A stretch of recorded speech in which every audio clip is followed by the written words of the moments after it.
আসসালামু আলাইকুম। এইচএসসি 27, কি অবস্থা তোমাদের? কেমন আছো তোমরা? তোমাদের সাথে আজকে প্রথম একাডেমিক ক্লাস। কেমন আছো সবাই? আসসালামু আলাইকুম।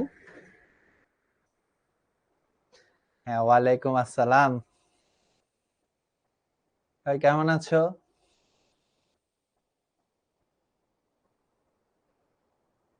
হ্যাঁ, আমিও অনেক ভালো আছি আলহামদুলিল্লাহ। তো তোমাদের কি কালকের থেকে কলেজ শুরু? আজকে 15 তারিখ, 14। আচ্ছা, কালকের থেকে কলেজ শুরু নাকি? কেমন এক্সাইটেড গাইস? কেমন এক্সাইটমেন্ট লাগতেছে জীবনের একটা নতুন অধ্যায়? 1.5 বছর 2 বছরের একটা অধ্যায়, মোস্ট প্রবাবলি লাইফের ওয়ান অফ সবচেয়ে ইম্পর্টেন্ট অধ্যায়, সবচেয়ে ইম্পর্টেন্ট 2 বছর। So, কেমন এক্সাইটমেন্ট কাজ করতেছে? আচ্ছা, আমি একটু ফার্স্ট অফ অল সবার কলেজের নামগুলা দেখতে চাই। হয়তোবা আমি পড়তে পারবো না, বাট দেখি কে কোন কলেজে কোথা থেকে আমাদের সাথে আসো। কেমন আছো সবাই? আই এম এক্সাইটমেন্ট, অনেক এক্সাইটমেন্ট, আমি জানি। ডিএম আসছি, আচ্ছা। এনডিসি আর সেরা এমসি কলেজ, আচ্ছা, যেগুলা চোখে পড়তেছে আমি ওগুলার নাম নিচ্ছি। ধানমন্ডি আইডিয়াল, আচ্ছা। নরডেম, লিখতে থাকো। বিরল সরকারি কলেজ দেখলাম মনে হয়। পাবনা ক্যাডেট কলেজ নাকি পাবনা কলেজ? এই যে চাঁদপুরের একজনকে পেয়ে গেছি, আমারও গ্রামের বাড়ি চাঁদপুর। আরসিসি, আরসিসি কি? আরসিসি কোনটা? রাজশাহী ক্যাডেট কলেজ না রাজশাহী ক্যান্টনমেন্ট কলেজ? আমি সত্যিই জানি না। এই যে আরসিপিসি, এই কলেজের নাম দেখতে গেলে খুব ইন্টারেস্টিং লাগে। A B C D E F G S যা আছে সব। এখানে কেউ ডিএমসির আছো? ডিএমসির, এখানে ডিএমসির কেউ আছো? ডিএমসির কেউ নাই? বুঝলাম না। ডিএমসি হচ্ছে ডেমরা মহিলা কলেজ। ডেমরা মহিলা কলেজের কেউ নাই ডিএমসি। সো আমি হচ্ছি তোমাদের তৌহিদ ভাইয়া। আগে আমার পরিচয়টা দেই। আমার সাথে এখন আল্লাহ বাঁচায় রাখলে যতদিন আসো ততদিনই আমার সাথে দেখা হবে। শিখতে যতদিন আসো, আমি বেঁচে থাকলে আল্লাহ তোমাদেরকে বাঁচায় রাখলে ডেইলি প্রায়ই আমাদের দেখা হবে। সো আমি আগে আমার পরিচয়টা, আমাকে হয়তো অনেকেই চিনো। সো আমি আমার পরিচয়টা দেই। আমি হচ্ছে তোমাদের তৌহিদ ভাইয়া। আমি পড়ালেখা করেছি হচ্ছে ডিএমসি থেকে, এই যে ডিএমসি 17 লেখা আছে। নর্থ ডেমরা মহিলা কলেজ, ঢাকা মেডিকেল কলেজ, ঠিক আছে। আমার কলেজ ছিল হচ্ছে নর্ডেম কলেজ, আর আমার স্কুল ছিল হচ্ছে ফার্মগেট সরকারি বিজ্ঞান স্কুল। সো তোমরা পুরো বাংলাদেশ থেকে আসো, তোমাদের সাথে ক্লাস হবে, অনেকদিন থাকবা আমার সাথে, শিখোর সাথে থাকবা, ঠিক আছে। সো আমি একটু ফার্স্ট অফ অল দেখতে চাই, আমাদের এখানে প্রচুর পুরান স্টুডেন্ট আছো, নতুন কারা কারা আছো যারা শিখতে আমাদের সাথে 9-এ অথবা 10-এ লক্ষ্য জিপিএ 5-এ কোনোটাতেই ছিল না। নতুন কে কে আছো আমাদের সাথে? বরিশাল সিটি কলেজ, আচ্ছা। ফার্স্ট অফ অল গাইস, কলেজে উঠছো, কলেজের নামের বানানটা একটু জানতে হবে, হ্যাঁ। কলেজের নামের বানান হচ্ছে এরকম, সি ও, ঠিক আছে। এইটা হচ্ছে কলেজ বানান, ওকে। সো নামের বানান ভুল করা যাবে না। কলেজে উঠছো, দেখা যায় প্রথম কলেজের নাম। আচ্ছা, ওই যে খুলনা এমএম সিটি কলেজের একজনকে পাইতেছি। এমএম সিটি কলেজ আমার কোন একটা কারণে খুব পছন্দ, খুবই ভালো একটা কলেজ। সো আজকের ক্লাসে আমাদের অনেক মজা হবে, অনেক হবে, অনেক কিছু হবে। কি এগুলো সরাইতে চাচ্ছেন? আচ্ছা, সো সরাই দিচ্ছে আমাকে ক্লাস থেকে, কি আর করার। ওই যে ওইটা উপরে উঠে গেছে কিন্তু। তো এই যে দেখো, তোমাদের জন্য বিস্কিট নিয়ে আসছি, ক্রিম বিস্কিট।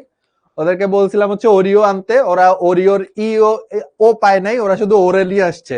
ওরিওর খালাতো ভাই ওরে বিস্কুট, না নাম দেখছো, ওরে বিস্কিট, ঠিক আছে।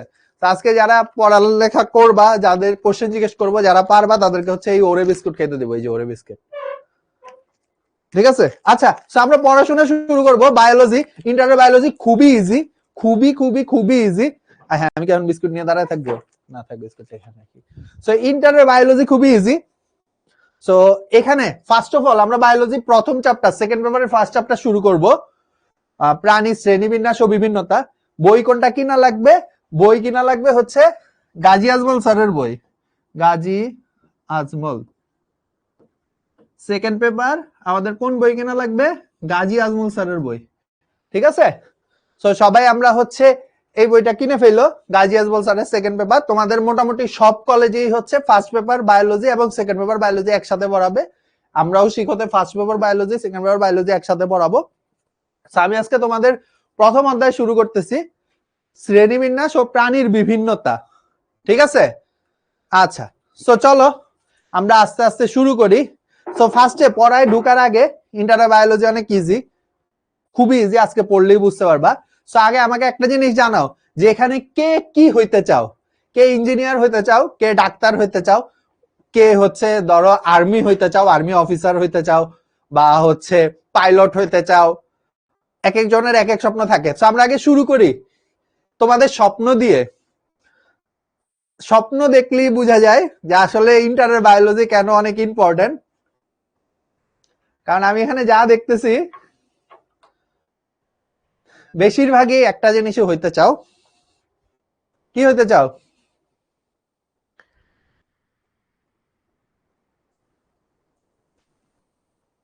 আচ্ছা, চোখে অনেক কিছু দেখতেছি, ইঞ্জিনিয়ার, বুয়েটিয়ান, ডক্টর, ডিএমসিয়ান, পাইলটও দেখতেছি, সার্জন, ডাক্তার, প্রচুর ডাক্তার পাচ্ছি। আমি নিজেও ডাক্তার, আশা করি আমার সাথে থাকবা। তোমাদের বায়োলজির অন্য ভাইয়ারাও সবাই ডাক্তার, আমাদের সাথে থাকবা। আর আমরা সবাই ডিএমসিয়ান, আমাদের সবারই এক জায়গায় পরিচয় গিয়ে শেষ হয়, সেটা আমরা সবাই ডিএমসিয়ান। সো আমরা পড়াশোনা শুরু করি। একজন বারবার প্রশ্ন করছে, ভাই আপনি কি অ্যানিমে দেখেন? হ্যাঁ, আমি অ্যানিমে দেখি, আমি অ্যানিমের বিশাল বড় ফ্যান। কথা হবে, এখন তো আসো আমাদের সাথে, অনেক অনেক কথা হবে। সো আমরা একটু একটু করে পড়াশোনা শুরু করি। সো চলো। সো পড়াশোনা শুরু করার আগে তোমাদের যেটা করতে হবে, তোমরা যদি পারো বই পাশে থাকে বই নিয়ে বসো। তোমরা অবশ্যই হচ্ছে বই নিয়ে বসো। আপনি কিসের ডাক্তার? আমি গরুর ডাক্তার। বই নিয়ে বসি আমরা।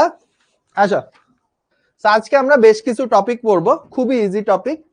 চলো লেটস স্টার্ট। ওয়েট, একটু গরম লাগছে অনেক। ওকে গাইজ, সো আমরা পড়াশোনা শুরু করি। চলো, অনেক কথা হবে, অনেক মজা হবে। ডিস্টিং মাম্মা, চলো আমরা পড়াশোনা শুরু করি। আচ্ছা দেখো, প্রথমেই প্রাণী নিয়ে যখন আমরা কথা বলবো, পৃথিবীতে, তোমরা তো ক্লাস 9-এর অনেক ভালো স্টুডেন্ট, 9-10 অনেক পড়ালেখা করে আসছো, বলো পৃথিবীতে কত লক্ষ প্রজাতির প্রাণী আছে? বলো কত লক্ষ প্রজাতির প্রাণী আছে? নোট কি করব? নোট পারলে খাতায় করো, আর বেশি ভালো হয় যেগুলা বইয়ে নাই, বইয়ের লিখে রাখো। আমি বলে দিব কোনটা বইয়ে নাই। পৃথিবীতে কত লক্ষ প্রজাতির প্রাণী আছে বলো? যারা 9-10-এ ভালো মতো পড়ালেখা করছে ওরা জানো।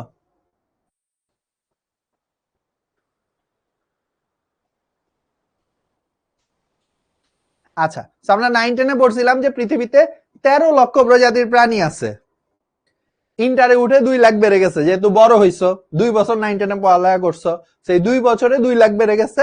2 লাখ বেড়ে এটা এখন হয়ে গেছে 15 লক্ষ।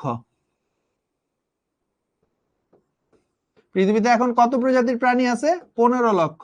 আচ্ছা, এবং উদ্ভিদ পড়ছিল 4 লক্ষ।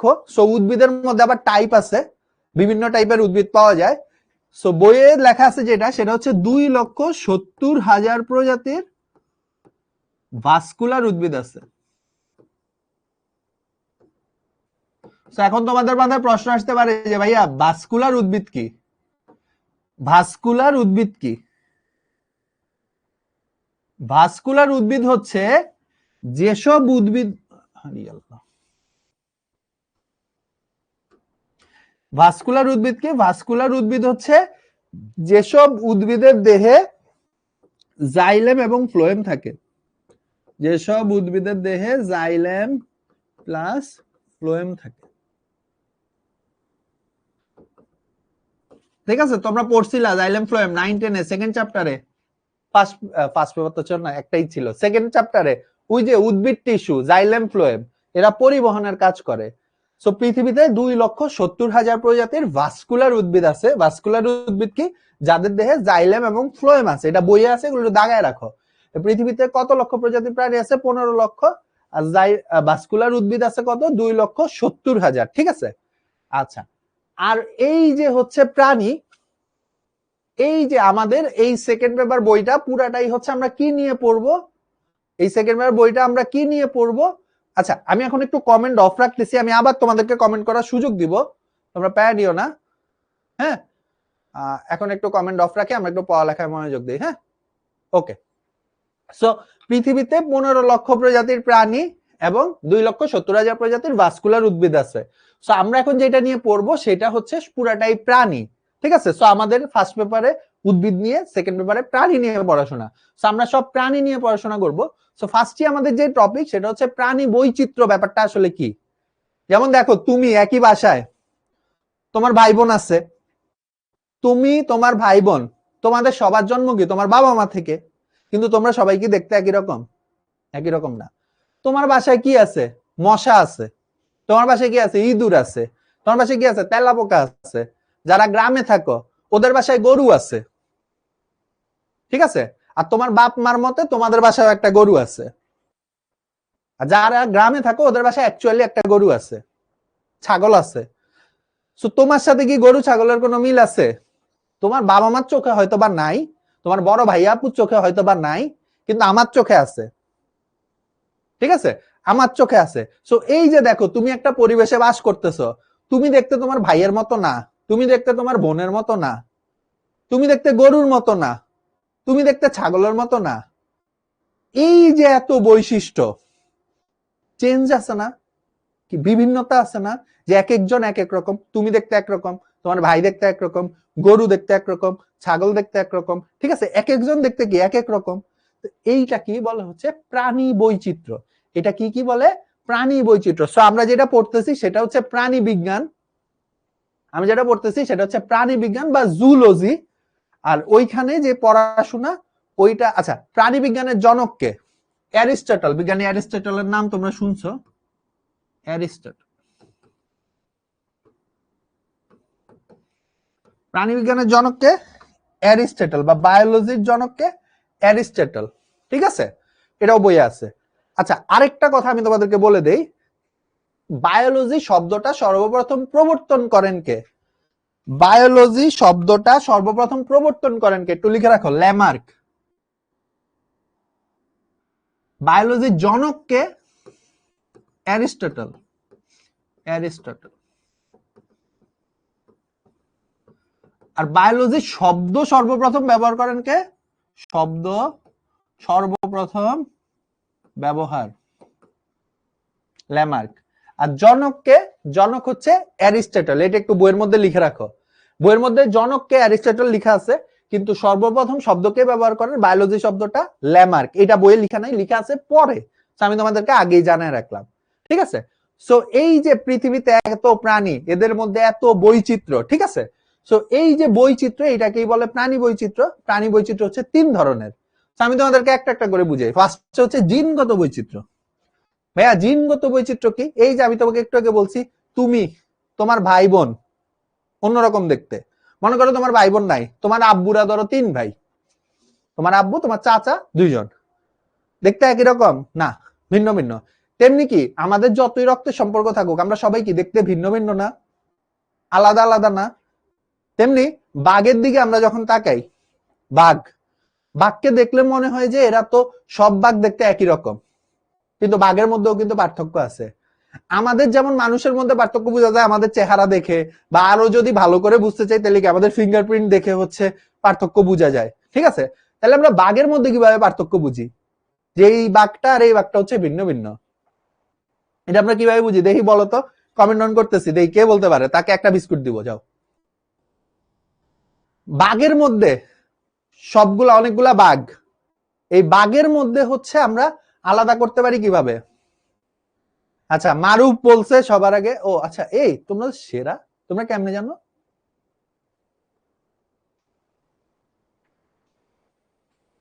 আরে সেরা, আমি ভাবছিলাম একটু ভাবসাব দিব। আরে তোমরা জানো না, এটা ছি ছি ছি। এটাই তোমরা সবাই জানো। কে জানাইলো তোমাদেরকে এটা, বুঝলাম না। আচ্ছা হ্যাঁ, বাঘের মধ্যে আমরা আলাদা করতে পারি বাঘের পায়ের ছাপ দেখে। ডোরা কাটা দাগ না, আমরা বাঘের পায়ের ছাপ, এক একটা বাঘের পায়ের ছাপ একই রকম, এক এক রকম, বুঝতে পারছো?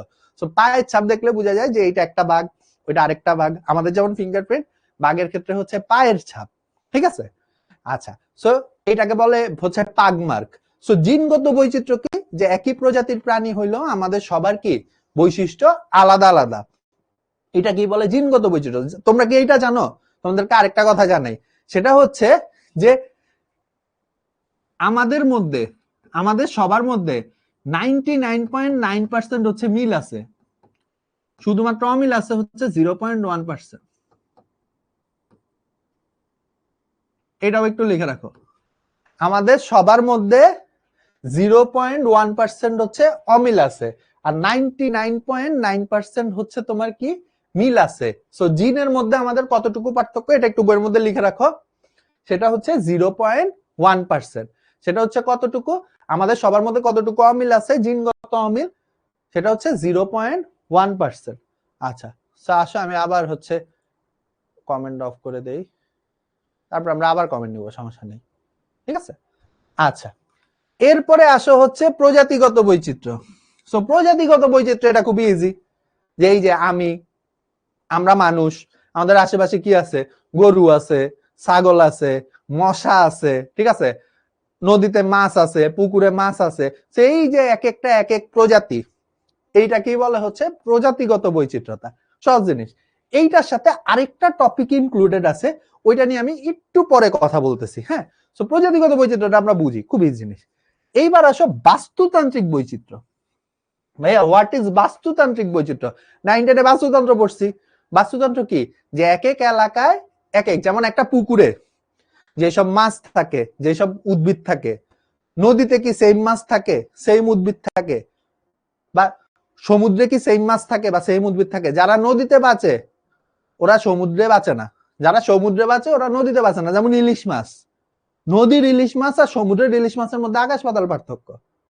বরিশালের ইলিশ বলো, চাঁদপুরের ইলিশ বলো, আমার গ্রামের বাড়ি চাঁদপুর, চাঁদপুরের ইলিশ বলো বা পদ্মার ইলিশ বলো, এগুলার যেই স্বাদ, নদীর ইলিশের যেই স্বাদ, এই যে সমুদ্রের ইলিশের 1% স্বাদও নাই। সমুদ্রের ইলিশের কি নাই, এর 1% স্বাদও নাই, একটু মজা না। আমি জানি না তোমরা খাইছো নাকি। সেই কি এক এক বাস্তুতন্ত্রে, যেমন ওই যে সাকিব খানের একটা ইয়ে আছে না, ডায়লগ আছে না, ও মিশা সওদাগর বা কোন একটা ভিলেন রে বলে, এই তুই জানোস না সুন্দরবনে শুধু বাঘ না সিংহ থাকে। ও এভাবে একটা ডায়লগ দিচ্ছিল যে এই তুই জানোস না সুন্দরবনে শুধু কি বাঘ না সিংহ থাকে। কয়টা কি ঠিক? কয়টা তো ভুল। সিংহ থাকে না। সিংহ শুধু কোথায় থাকে? সিংহ শুধু নর্মালি আফ্রিকার বনাঞ্চলে থাকে, বাঘ থাকে না।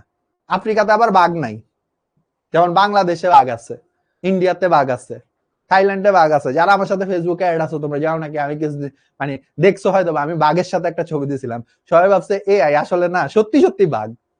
থাইল্যান্ডে গেছিলাম কিছুদিন আগে, সো থাইল্যান্ডে হচ্ছে এরকম বাঘ অনেক ওরা ইয়ে করে। সো এরকম অনেকগুলা পার্ক আছে যেখানে গিয়ে হচ্ছে তুমি বাঘের সাথে বসে ছবি তুলতে পারবা। ছবিটা নাই, আমি নেক্সট ক্লাসে তোমাদেরকে ছবিটা দেখাবো নি। বাঘের সাথে বসে একেবারে বাঘের গায়ে হাত বুলানো যায়, লেজে হাত বুলানো যায়, অবশ্যই বাঘের সামনে আসা যায় না, বাঘের পিছন থেকে এভাবে এভাবে হাত বুলানো যায়। আবার বাঘের পাশে বসা যায়, বাঘকে আদর করা যায়। আমার অনেকগুলো ভিডিও আছে, আমি তোমাদেরকে দেখাবো নি, ঠিক আছে? সব বাঘ ভাই কাছাকাছি দেখলে তুমি বুঝবা যে বাঘ, যদি মনে করো ওই বাঘগুলাকে কি করে, ওরা নেশা করায় রাখে, মানে ওই কিছু ঔষধ টৌষধ দেয়, তো বাঘগুলো হচ্ছে ঘুমের ঘরে থাকে, সেই জন্য ওরা কাউরে আক্রমণ করে না, তারপরে বাঘের সামনে যাওয়া যায় না। কিন্তু তুমি যদি ওই কাছাকাছি বাঘকে দেখো, তুমি বুঝবা যে এই বাঘটার তোমারে ধ্বংস করতে, মানে তোমারে মেরে ফেলতে সর্বোচ্চ 10 সেকেন্ড লাগবে। এত বড় হয় বাঘ ভাই, এত বড় হয়, কাছাকাছি দেখলে বোঝা যায়। সর্বোচ্চ 10 সেকেন্ড লাগবে তোমার হচ্ছে ওই বাঘের খেয়ে ফেলতে, বাঘ এত শক্তিশালী, বুঝতে পারছো? সো এই যে এক এক বাস্তুতন্ত্রে এক এক ধরনের জীব থাকে, এইটাকেই বলে হচ্ছে বাস্তুতান্ত্রিক বৈচিত্র্য। এটা কি বলে? বাস্তুতান্ত্রিক বৈচিত্র্য। তাহলে বৈচিত্র্য হচ্ছে 3 ধরনের, খুবই ইজি জিনিস। পরীক্ষায় কি আসে? পরীক্ষায় আসে নিচের কোনটি বৈচিত্র্যের প্রকারভেদ নয়। সো আমরা তোমাদের মনে রাখার জন্য একটা নেমোনিক ইউজ করি, বাবজি। বাবজি তোমরা ওই যে অক্ষয় কুমারের একটা মুভি ছিল, ওই যে ওই মুভিতে গানটা এটা হচ্ছে যে চিন্তা তা চিতা চিতা চিন্তা তা তা, আমি মুভিটার নাম ভুলে গেছি। হ্যাঁ, সো ওই মুভিতে যে ভিলেন থাকে, ভিলেনের নাম থাকে বাবজি। সো তোমরা এভাবে মনে রাখতে পারো, বাবজি। বাস্তুতান্ত্রিক বৈচিত্র্যতা, প্রজাতিগত বৈচিত্র্যতা, জিনগত বৈচিত্র্যতা। কেন? কারণ পরীক্ষায় আসে নিচের কোনটি প্রাণী বৈচিত্র্য নয়। বাস্তুতান্ত্রিক বৈচিত্র্য, প্রজাতিগত বৈচিত্র্য, জিনগত বৈচিত্র্য, এরপর অন্য কিছু একটা দিয়ে দেয় অপশনে। বুঝতে পারছি? তো কিভাবে কোশ্চেন আসবে বুঝতে পারছি। এখন আমি বলছিলাম প্রজাতিগত বৈচিত্র্যের সাথে আরেকটা টপিক আছে। আচ্ছা, ওইটা বলার আগে তোমরা আমাকে বলো, পোলও দেওয়া হবে। তো আগে আমরা হচ্ছে কোশ্চেনটা এমনি একটু দেখি, আমি অন করে দিচ্ছি, তোমরা আমাকে বলো, কমেন্ট অন করে দিছি। প্রাণী জগতে ভিন্নতার কারণ কি? প্রজাতিগত বৈচিত্র্যতা, আচরণগত বৈচিত্র্যতা, খাদ্যাভ্যাসগত বৈচিত্র্যতা, নাকি চলাচলগত বৈচিত্র্যতা? দেখছো, মাত্র বলছি। সো মাত্র বলছি, কোশ্চেন চলে আসছে। যে বললাম যে বৈচিত্র্য থেকে আসবে, যে নিচের কোনটি বৈচিত্র্য নয়, বেসিক্যালি ওইটাই আসছে। ঠিক আছে, বেসিক্যালি ওইটাই আসছে। অ্যান্সার কি আমরা সবাই জানি। ইন্টার লাইফের প্রথম বায়োলজি অবজেক্টিভ কোশ্চেন আমরা সলভ করলাম, এবং আই হোপ আমরা সবাই পারতেছি। আচ্ছা, ওই যে তারপরে একজন ভুল লিখছে, সে লিখছে 4, ডি লিখতেছে, কেউ কেউ বি লিখতেছে। মানে এদেরকে কি পিটানো উচিত না ধরে ধরে? ইয়েস, অ্যান্সার ইজ প্রজাতিগত বৈচিত্র্যতা। এটা চবতে আসছে। চব মানে হচ্ছে চট্টগ্রাম বোর্ড বা চিটাগাং বোর্ড। ঠিক আছে, আচ্ছা, এইবার তোমাদের কিছু হচ্ছে 2 মার্কের কোশ্চেন আসে এখান থেকে। যেমন এক হচ্ছে প্রজাতি বৈচিত্র্য বলতে কি বুঝো। সো তোমরা যেটা করবা সেটা হচ্ছে বই নিছো তো, বইয়ের মধ্যে যে সেকেন্ড পৃষ্ঠাতেই আছে প্রজাতিগত বৈচিত্র্যতা, এর উপরে জাস্ট এরকম করে লিখবা সিকিউ, সিকিউ লিখে গোল করে দিবা, যাতে তুমি যখন পড়তে বসবা নেক্সটে আবার, তখন যাতে তুমি বুঝতে পারো যে এইখান থেকে হচ্ছে তোমার সিকিউ আসছে। ঠিক আছে, আচ্ছা, লিখন লিখছে নূর কি ভালো কলেজ না? নূর অনেক ভালো কলেজ। আমার, আমি যখন চয়েস দিছিলাম আমার চয়েসে নূর ছিল। আচ্ছা, এরপরে আছে আবার এই যে প্রাণীর বিভিন্নতার কারণ কি? তাহলে ওই যে প্রাণীর বিভিন্নতার কারণ হচ্ছে 3টা: বাস্তুতান্ত্রিক বৈচিত্র্যতা, প্রজাতিগত বৈচিত্র্যতা, জিনগত বৈচিত্র্যতা। বুঝতে পারছো গাইজ? যাদের কাছে বই আছে ওরা ওইভাবে নাও।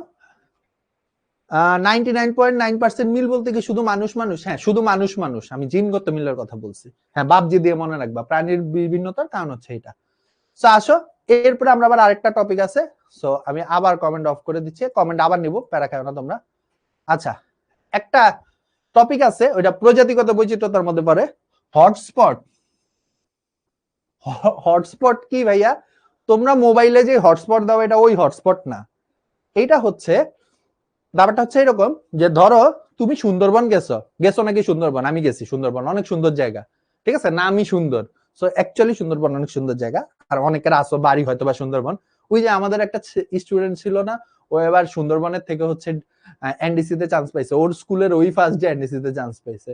সো সুন্দরবন তুমি গেছো, গিয়ে তুমি হাঁটছো, ধরো 1 ঘন্টা 2 ঘন্টা 3 ঘন্টা হাঁটছো। এই হাঁটার সময় তুমি আশেপাশে অনেক টাইপের কি দেখতে পারবা? প্রাণী দেখতে পারবা, উদ্ভিদ দেখতে পারবা। ঠিক আছে, এখন তুমি সাপোজ ধরো তোমার বাসা হচ্ছে ঢাকায়, তুমি কই গেছো? তুমি হাতিরঝিল গেছো, যেমন আমার বাসা হাতিরঝিলে। সো হাতিরঝিল গেছো, হাতিরঝিলে গিয়ে তুমি হচ্ছে এরকম 1 ঘন্টা হাঁটছো। তুমি কি এত টাইপের প্রাণী উদ্ভিদ দেখতে পারবা? সুন্দরবনে যতগুলা দেখছো, সুন্দরবনে ধরো তুমি 1 ঘন্টায় দেখছো 100 টাইপের প্রাণী উদ্ভিদ। হাতিরঝিলে গেলে তুমি সর্বোচ্চ দেখবা 10 টাইপের প্রাণী উদ্ভিদ। এর মধ্যে এক টাইপ হবে টিকটকার, দেখবা টিকটক করছে, নাচে। আছে না টিকটকে ওই যে অনেকগুলা গান আছে না, রিসেন্টলি ফেমাস হয়েছে, কি জানি, এই যে ঠুমাক ঠুমাক কি জানি, গানটা অনেক সুন্দর। হ্যাঁ, আচ্ছা আসো। সো এইরকম হচ্ছে কি কম দেখতে পাইতেছো, তাইলে তোমরা বুঝতে পারতেছো যে পৃথিবীতে এমন কিছু অঞ্চল আছে যেখানে কি প্রাণীর বৈচিত্র্য বা জীবগত বৈচিত্র্য অনেক বেশি, প্রজাতিগত বৈচিত্র্যতা কি অনেক বেশি। যেমন বিভিন্ন বনে, সমুদ্রে, নদীতে, এইসব জায়গায় কি প্রজাতিগত বৈচিত্র্যতা অনেক বেশি। সো যেই সব জায়গাতে প্রজাতিগত বৈচিত্র্যতা বেশি তাদেরকে বলে জীব বৈচিত্র্যের হটস্পট।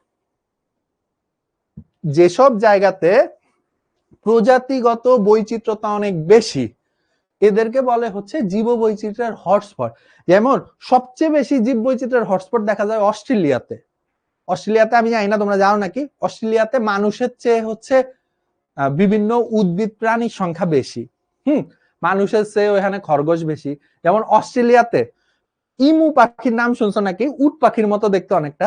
অস্ট্রেলিয়াতে ইমু পাখির সংখ্যা এত বেড়ে গেছিল যে দুইবার অস্ট্রেলিয়া হচ্ছে ইমু পাখির বিরুদ্ধে যুদ্ধ ঘোষণা করছে। ইমু পাখি অনেক বেড়ে গেছে, এদের সাথে মারামারি করতে হবে। ঠিক আছে, অ্যাকচুয়ালি সত্য কাহিনী। অস্ট্রেলিয়াতে হচ্ছে দুইবার ইমু পাখির সাথে হচ্ছে যুদ্ধ ঘোষণা করা হয়েছে। বুঝতে পারছো? সো এই হচ্ছে অবস্থা। আচ্ছা, সো এইটাকে বলা হচ্ছে জীব বৈচিত্র্যের হটস্পট, যেসব অঞ্চলে প্রাণী বৈচিত্র্য অনেক বেশি থাকে। কিছু এক্সেস ইনফরমেশন আছে, আমি ওগুলা লিখে দিচ্ছি, বইয়ের মধ্যে লিখে রাখো। পৃথিবীতে জীব বৈচিত্র্যের হটস্পট আছে হচ্ছে 25টা। ঠিক আছে, বাংলাদেশ কোন হটস্পটের অন্তর্গত? ইন্দোচীন। বাংলাদেশ ইন্দোচীন হটস্পটের অন্তর্গত এবং সাব হটস্পট হচ্ছে ভারতীয়, এবং ভারতীয় সাব হটস্পটের অন্তর্গত। সো বাংলাদেশ হচ্ছে মানে বাংলাদেশ এটা আসে যে কোন হটস্পটের অন্তর্গত? ইন্দোচীন হটস্পটের অন্তর্গত। আর সাব হটস্পট কোনটা? সাব হটস্পট হচ্ছে ভারতীয় হটস্পট। ঠিক আছে, সো পরীক্ষায় দুই ভাবে কোশ্চেন আসে। এক হচ্ছে হটস্পটের সংখ্যা কয়টা পৃথিবীতে? 25টা। বাংলাদেশ কোন হটস্পটের অন্তর্গত? ইন্দোচীন। বাংলাদেশ কোন সাব হটস্পটের অন্তর্গত? ভারতীয়। বাংলাদেশ কোন সাব হটস্পটের অন্তর্গত? ভারতীয়। সো এটা লেখা রাখো। ঠিক আছে, আচ্ছা বইয়ের মধ্যে লিখে রাখো আর কি, এগুলা সব আমি বইয়ে লিখে রাখাটা সাজেস্ট করি, কারণ পরে কই লিখছো খাতায় খুঁজে পাবা না। আর নোট যদি থাকে আলহামদুলিল্লাহ। ওকে, আসো। সো এরপরে আমরা যাই। আচ্ছা, সো এই ছকটার আগে আমি তোমাদের একটু বুঝাই। তোমরা ইন্টারে প্রথম বায়োলজি ক্লাস করতেছো। সো ইন্টারে 9 10-এ কি ছিল? তোমাদের একটাই বই ছিল, যা কোশ্চেন আসতো ওই বই থেকেই আসতো। সো ইন্টারে তো এরকম না। ইন্টারে কি দেওয়া? টপিক দেওয়া সরকারের পক্ষ থেকে, বিভিন্ন রাইটার ওই অনুযায়ী বই লিখে। যেমন বায়োলজি সেকেন্ড পেপারে কিছু প্রমিনেন্ট বইয়ের নাম, গাজী আজমল স্যার সবচেয়ে বেশি আমরা যেটা ফলো করি। এরপরে আছে হচ্ছে আলিম স্যার, তারপরে মাজেদা ম্যাডামের বই আছে, তারপরে মেঘনাথ স্যারের বই আছে, ইভেন আবুল হাসান স্যারেরও হচ্ছে সেকেন্ড পেপার বই আছে। কিন্তু আমরা সবচেয়ে বেশি কোনটা ফলো করি? গাজী আজমল স্যার। এখন গাজী আজমল স্যারের বইয়ে অনেক ইনফরমেশন আছে।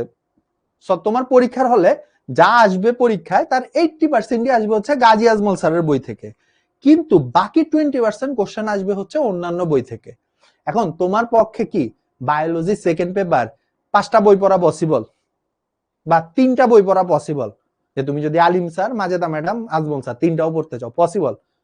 ইনিশিয়ালি মনে হয় পসিবল, কিন্তু same goes for biology first paper, same goes for chemistry first paper, same goes for chemistry second paper, same goes for physics and math. Possible না, আনপসিবল। অনন্তশীলের ভাষায় আনপসিবল। ঠিক আছে, সো পসিবল না। তাইলে এখন আমরা কি করব ভাই? আমাদের পরীক্ষা তো পারতে হবে। আমরা যেটা করব, আমরা ক্লাসেই তোমাদেরকে এক্সেস ইনফরমেশন সব দিয়ে দিব। যেমন এই যে দেখো একটা এক্সেস ইনফরমেশন, এইটা আমাদের বইয়ে নাই, মানে আজমল স্যার আমাদের বইয়ে নাই বলতে আমরা সেকেন্ড পেপারে আজমল স্যারের বইয়ে নাই, হ্যাঁ, কিন্তু এটা পরীক্ষায় আসে। এটা হচ্ছে প্রাণী বৈচিত্র্যের সাথে ইনক্লুডেড, যে বিভিন্ন জিনিস পালাকে আমরা বিভিন্ন নামে ডাকি।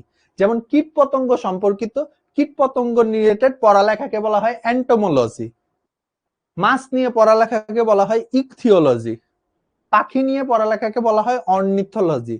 ছেলেরা যেই পাখি ভাবতেছো এটা ওই পাখি না, পাখি নিয়ে পড়ালেখাকে বলা হয় অর্নিথোলজি। ঠিক আছে, মলাস্কা পর্বের প্রাণী আমরা একটু পরে পড়বো। মলাস্কা পর্বের প্রাণীদের নিয়ে পড়াশোনাকে বলা হয় কম্বোজ বিদ্যা। ইম্পর্টেন্ট, পরীক্ষায় আসা কোশ্চেন। মোহনা এবং সমুদ্র উপকূলে, মানে বেসিক্যালি মিঠা পানিতে চাষকৃত চিংড়ি, মুক্তা, মাছের চাষকে বলা হয় মেরিকালচার। কি কালচার? মেরিকালচার। ঠিক আছে, এরপরে আসে হচ্ছে সেরিকালচার। রেশম দোষা আছে, এটা রেশম পোকা হবে, রেশম পোকা।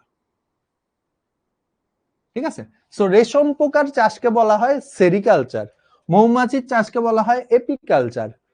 লাক্ষা, লাক্ষা হচ্ছে এক ধরনের পোকা যেখান থেকে হচ্ছে তোমার সুতা চাষ করা হয়, হ্যাঁ, সো এটাকে লাক্ষা বলে, ল্যাক কালচার।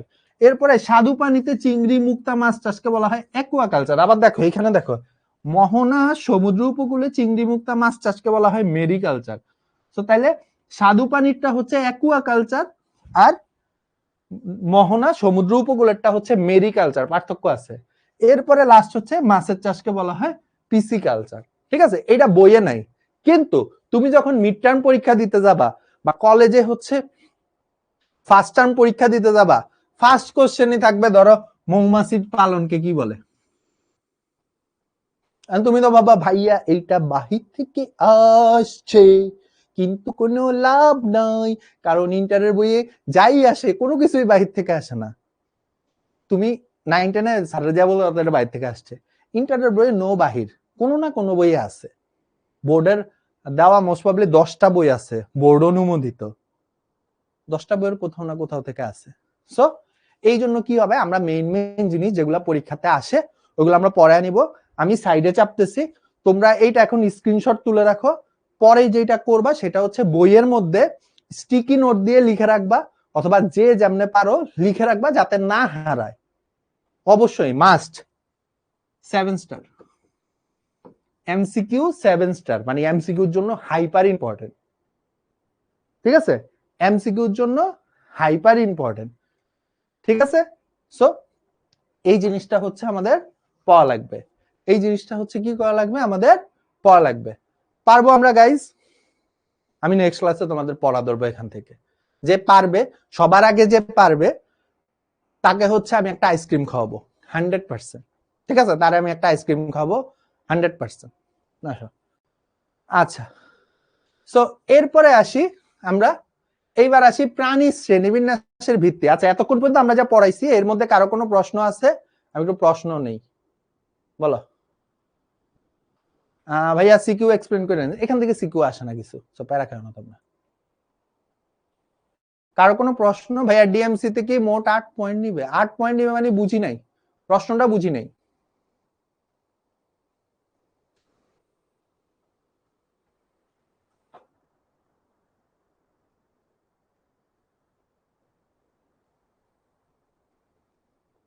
হ্যাঁ, ইন্দো বার্মা হটস্পট, অপর নাম ইন্দো চীন হটস্পট। ওই যে ওইখানে ইন্দো বার্মারই অপর নাম হচ্ছে ইন্দো চীন। আচ্ছা, সো ক্লিয়ার। আসো আমরা আবার পড়াশোনা ব্যাক করি। Okay, SSC plus HSC GP 8 point হলে নিবে না। ডিএমসি তে তুমি এসএসসি এইচএসসি জিপি 8 পয়েন্ট হলে চান্স পাবা না, অন্য মেডিকেলে পাইতে পারো বাট পসিবিলিটি কম। ওকে, সো এবার আসো শ্রেণীবিন্যাসের ভিত্তি। সো শ্রেণীবিন্যাসের ভিত্তি মানে হচ্ছে কি, যে বিভিন্ন জিনিসপত্রের উপর ভিত্তি করে শ্রেণীবিন্যাসকে বিভিন্ন ভাগে ভাগ করা হয়েছে। হ্যাঁ, বিভিন্ন জিনিসপত্রের উপর ভিত্তি করে শ্রেণীবিন্যাসকে বিভিন্ন ভাগে ভাগ করা হয়েছে। আমরা আজকে অনেকগুলা পড়বো, নেক্সট ক্লাসও আমরা কিছু পড়বো, এগুলা এমসিকিউ সিকিউর জন্য খুব ইম্পর্টেন্ট। আমি বলে দিব যে কোনটা এমসিকিউ তে লাগবে কোনটা সিকিউ তে লাগবে। হ্যাঁ, আসো আমি একটা একটা করে শুরু করি। ফার্স্টই হচ্ছে দেহের আকার। দেহের আকারের ভিত্তিতে প্রাণী দুই প্রকার, একটা হচ্ছে আণুবীক্ষণিক প্রাণী, যেমন ভাইরাস, জীবাণু, ব্যাকটেরিয়া, প্রোটোজোয়া, এগুলো হচ্ছে আণুবীক্ষণিক জীব, এগুলো হচ্ছে দেহের আকারের ভিত্তিতে। আর এরপরে আছে হচ্ছে বৃহত্তর প্রাণী, যেমন মানুষ। ঠিক আছে, যেমন আমি বৃহত্তর প্রাণী। ঠিক আছে, সো বৃহত্তর প্রাণী হাতি আছে, জিরাফ আছে, আমরা খালি চোখে যেগুলো দেখতে পাই সবই হচ্ছে বৃহত্তর প্রাণী। ঠিক আছে, সো আকারের ভিত্তিতে দুই প্রকার, একটা হচ্ছে আণুবীক্ষণিক প্রাণী, বৃহত্তর প্রাণী। ঠিক আছে, সহজ জিনিস। এরপরে আসো সংগঠন ক্রমমাত্রার উপর ভিত্তি করে প্রাণী 4 ধরনের।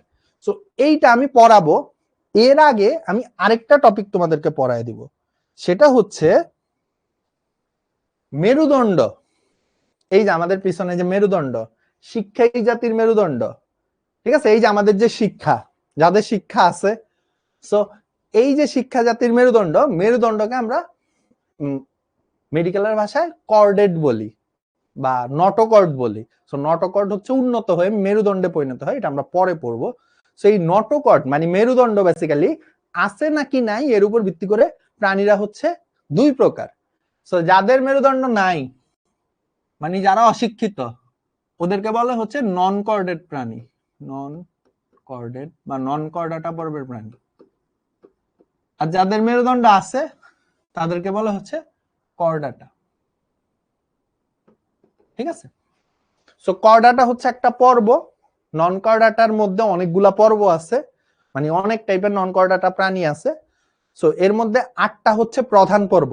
কয়টা প্রধান? 8টা প্রধান। টোটাল মোস্ট প্রবাবলি 35টা, আমি এক্সাক্ট নাম্বারটা শিওর না, বই আগে দেওয়া ছিল এখন নাই। সো টোটাল মোস্ট প্রবাবলি 35টা পর্ব আছে, এর মধ্যে প্রধান হচ্ছে 8টা। নন কর্ডাটার মধ্যে প্রধান হচ্ছে কয়টা? 8টা। এগুলা তোমরা পড়ছিলা হচ্ছে 8-এ থাকতে। কোন ক্লাসে পড়ছিলা? 8-এ থাকতে। সো আমি এগুলা লিখে দিচ্ছি, এই নামগুলো আমাদের মনে রাখতে হবে, যদিও আমরা পরে হচ্ছে প্রত্যেকটারই আলাদা আলাদা করে বৈশিষ্ট্য পড়বো, কিন্তু এখন হচ্ছে আমাদেরকে অবশ্যই এগুলার নামগুলা মনে রাখতে হবে। আমি লিখে দিচ্ছি, আমার সাথে সবাই একটু কষ্ট করে মনে রাখো। পরিফেরা, পারলে আমার সাথে লেখা শুরু করো খাতার মধ্যে। নিডারিয়া,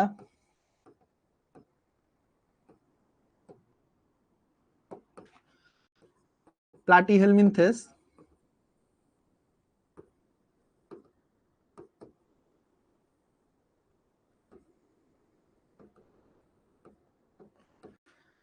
নেমাটোডা,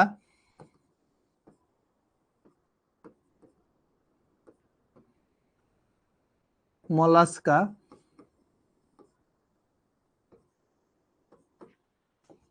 অ্যানিলিডা,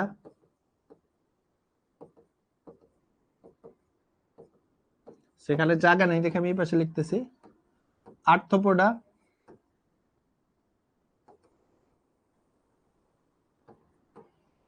আর হচ্ছে একাইনোডার্মাটা।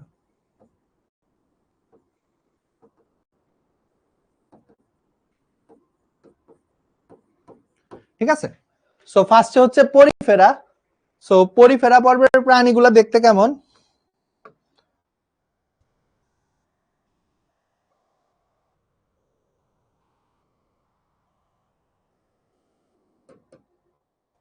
সো পরিফেরা পর্বের প্রাণীগুলো দেখতে কেমন? দাঁড়াও তোমাদেরকে একটু দেখাই। আচ্ছা, কোন একটা কারণে হচ্ছে কাজ করতেছে না। সো পরিফেরা পর্বের প্রাণী হচ্ছে, আমি তোমাদেরকে নেক্সট ক্লাসে যখন পড়াবো তখন পরিফেরাটা দেখাবো। নিডারিয়া তোমরা চিনো হয়তোবা, নিডারিয়া হচ্ছে জেলিফিশ। হাইড্রা, হাইড্রা আমরা নেক্সট চ্যাপ্টারে আমাদের একটা টপিক আছে হাইড্রা, হাইড্রা আমরা ভালো করে পড়বো। জেলিফিশ তোমরা হয়তোবা অনেকে চিনো, ওই যে জেলির মতো দেখা যায়, জেলিফিশ।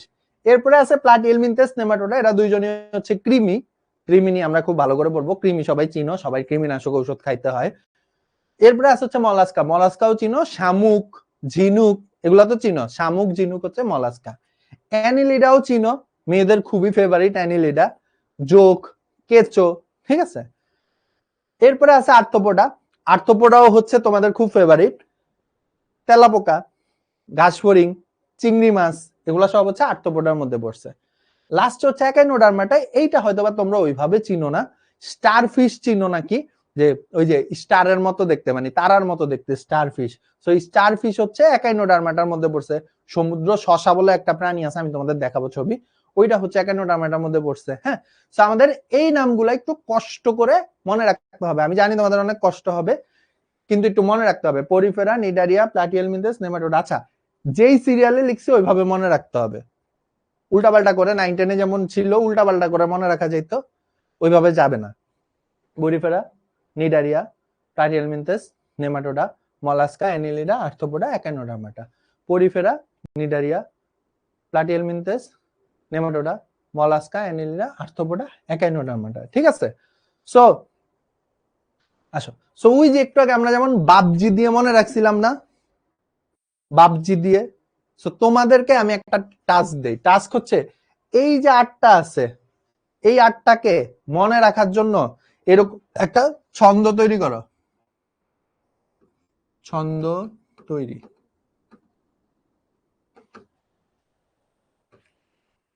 এই 8টাকে সহজে মনে রাখার জন্য তোমাদের একটা ছন্দ তৈরি করতে হবে।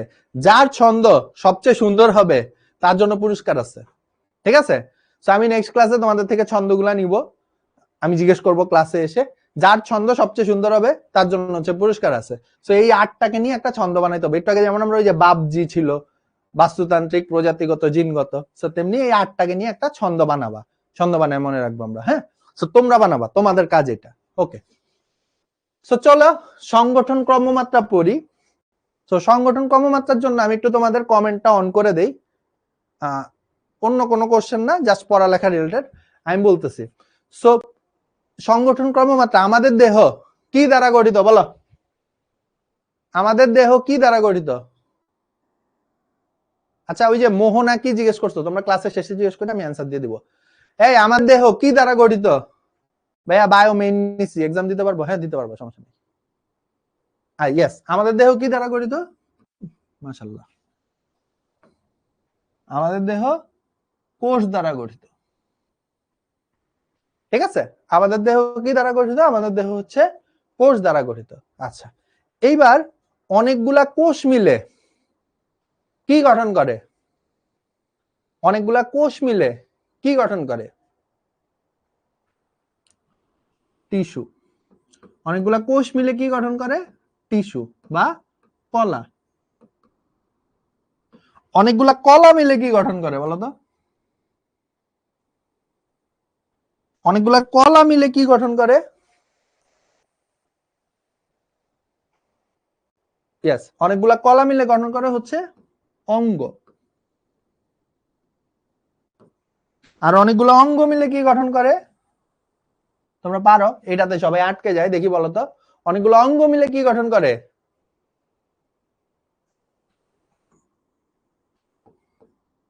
তন্ত্র। সো তোমরা 9-10-এ পড়ছো এগুলা, সেকেন্ড চ্যাপ্টারে ছিল যে অনেকগুলা কোষ, কোষ মিলে গঠন হয় টিস্যু, টিস্যু মিলে গঠন হয় অঙ্গ, অঙ্গ মিলে গঠন হয় তন্ত্র। সো যারা উন্নত তাদের তন্ত্র থাকে, যারা আমাদের থেকে কম উন্নত ওদের অঙ্গ থাকে, কোনো তন্ত্র থাকে না। আবার ওদের থেকেও যারা কম উন্নত ওদের শুধু টিস্যু থাকে, অঙ্গ থাকে না, তন্ত্র থাকে না। এর থেকে আরো যারা অনুন্নত তাদের শুধু কোষ থাকে। সো প্রাণী জগতেও হচ্ছে এরকম গরিব দুঃখী প্রাণী আছে অনেক, যাদের দেহে শুধুমাত্র কোষ থাকে, যাদের দেহে শুধুমাত্র কি থাকে? কোষ থাকে। এরা হচ্ছে একেবারে গরিব।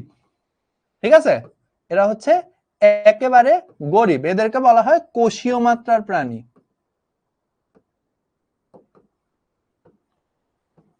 যেমন পরিফেরা। ঠিক আছে, এদের দেহে কোষগুলোই থাকে শুধু, এই কোষগুলা মিলে কোনো টিস্যুও গঠন করে না, টিস্যু যেহেতু গঠন হয় না, অঙ্গ গঠন হয় না, তন্ত্র গঠন হয় না। ঠিক আছে, আচ্ছা এরপরে আসো, আচ্ছা এরপরে আসো হচ্ছে এদের থেকে একটু উন্নত। মনে করো কোষীয় মাত্রার প্রাণী হচ্ছে ধরো এরা কি চালায়? এরা চালায় হচ্ছে ধরো ওপ্পো চালায়।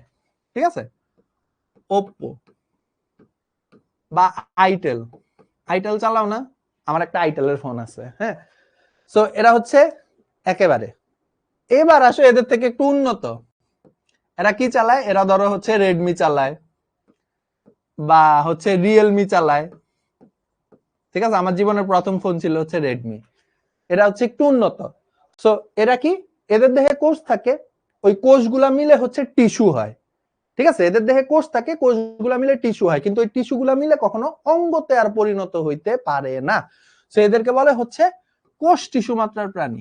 কোষ টিস্যু মাত্রার প্রাণী। উদাহরণ কি? উদাহরণ হচ্ছে নিডারিয়া। নিডারিয়া। ঠিক আছে, এইবার এদের থেকে আরেকটু উন্নত, মনে করো রেডমি রিয়েলমি থেকে আরেকটু উন্নত কে? ওয়ান প্লাস,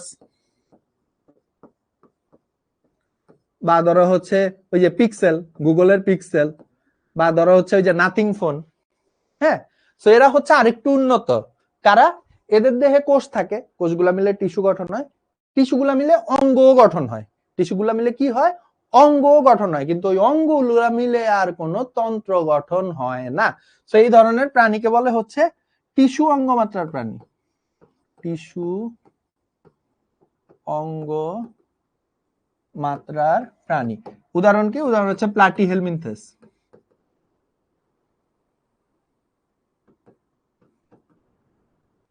ঠিক আছে, আচ্ছা এইবার আসো সবচেয়ে উন্নত কি চালায়? আমি আর নাম বললাম না। IPhone, Samsung. ঠিক আছে, স্যামসাং আসলে সব প্রজাতিতেই পড়ে।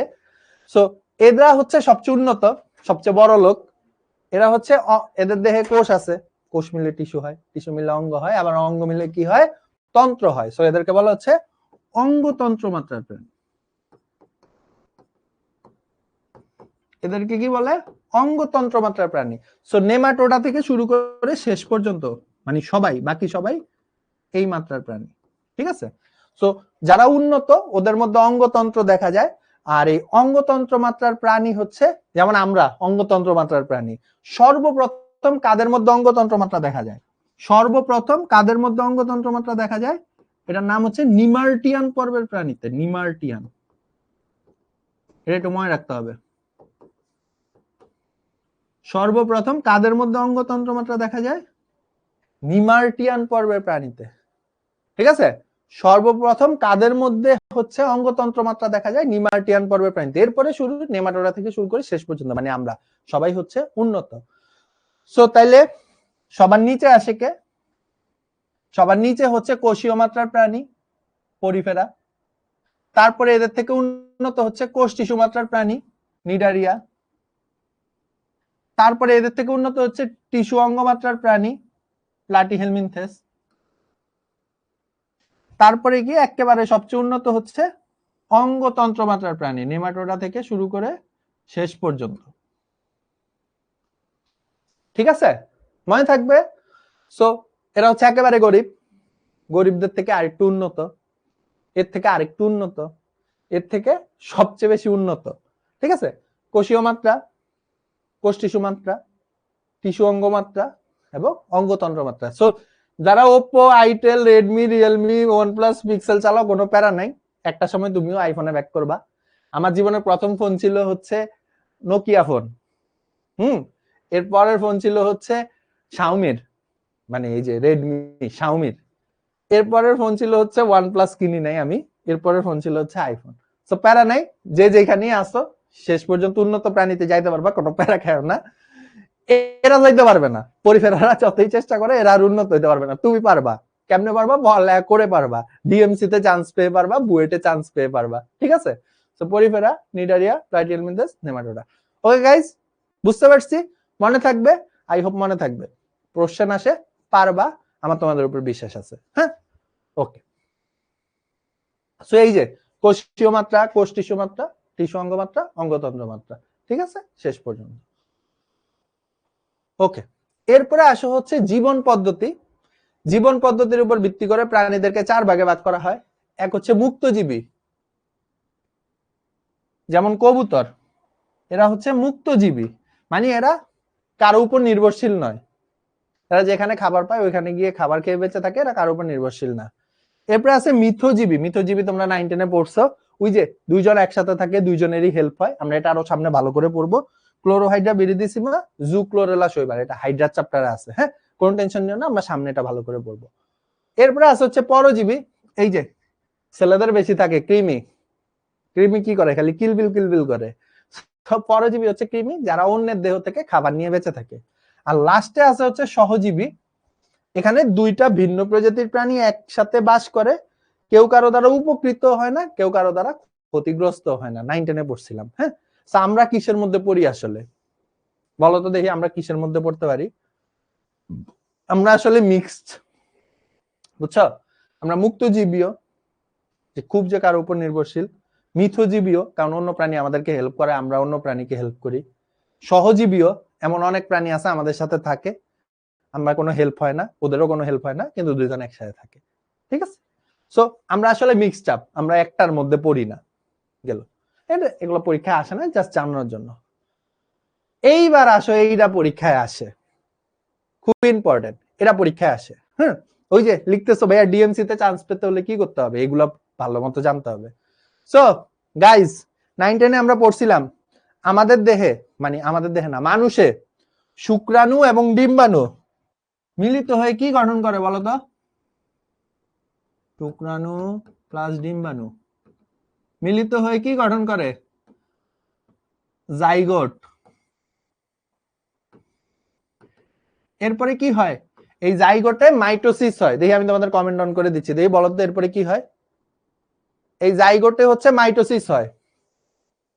ঠিক আছে, মাইটোসিস হয়ে কি হয় বলো? Yes, zygote, very good. জাইগোটে মাইটোসিস হয়, মাইটোসিসের পরে কি হয় বলো? জাইগোট বিভাজিত হইতে থাকে, বিভাজিত হয়ে কিসে পরিণত হয়?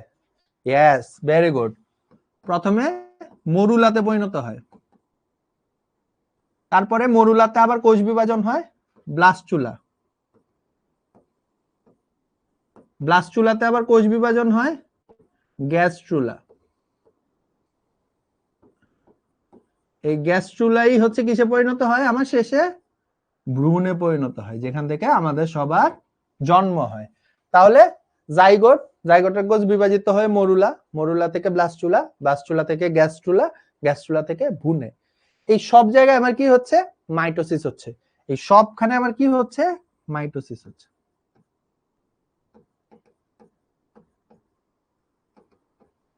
ঠিক আছে, মাইটোসিসের মাধ্যমে এখানে কি হচ্ছে ভাই বলো, মাইটোসিসের মাধ্যমে এইখানে কি হচ্ছে আসলে, মাইটোসিসের মাধ্যমে এখানে কি হচ্ছে বলতো। আচ্ছা, গ্যাস চুলা, ঠিক আছে, একজন লিখছে গ্যাস চুলা, না গ্যাস চুলা না, গ্যাস চুলা, গ্যাস চুলা না, ঠিক আছে, গ্যাস চুলা। ওকে, এখানে কি হচ্ছে, ইয়েস গাইস ভেরি গুড, এখানে কি হচ্ছে কোষ বিভাজন হচ্ছে। ঠিক আছে, এই যে কোষ বিভাজন হচ্ছে জাইগোটে, এইটার একটা বিশেষ নাম আছে, এই কোষ বিভাজনটার একটা বিশেষ নাম আছে, এইটাকে আমরা বলি হচ্ছে ক্লিভেজ। এই কোষ বিভাজনটাকে আমরা কি বলি ক্লিভেজ, এটাকে আমরা কি বলি ক্লিভেজ। ঠিক আছে, সো জাইগোটে যে কোষ বিভাজন হয় এটাকে বলা হয় হচ্ছে ক্লিভেজ। জাইগোটের কোষ বিভাজনকে, আচ্ছা আমি আবার কমেন্ট অফ করে দিচ্ছি, আমি আবার কমেন্ট নিব না, সমস্যা নেই। জাইগোটে যে কোষ বিভাজন হয় এটাকে কি বলে ক্লিভেজ, জাইগোটে যে কোষ বিভাজন হয় এটাকে কি বলে ক্লিভেজ। ঠিক আছে, ওকে। সো এই ক্লিভেজের উপর ভিত্তি করে, মানে ক্লিভেজের বিভিন্ন জিনিসপত্রের উপর ভিত্তি করে প্রাণী জগৎকে হচ্ছে বিভিন্ন ভাগে ভাগ করা হয়েছে। হ্যাঁ, ক্লিভেজের বিভিন্ন জিনিসপত্রের উপর ভিত্তি করে বিভিন্ন ভাগে ভাগ করা হয়েছে। যেমন কুসুমের পরিমাণ, কুসুম কি বেসিক্যালি ক্লিভেজে, কুসুম, কুসুম কি বেসিক্যালি, কুসুম হচ্ছে তোমার নিউক্লিয়াস।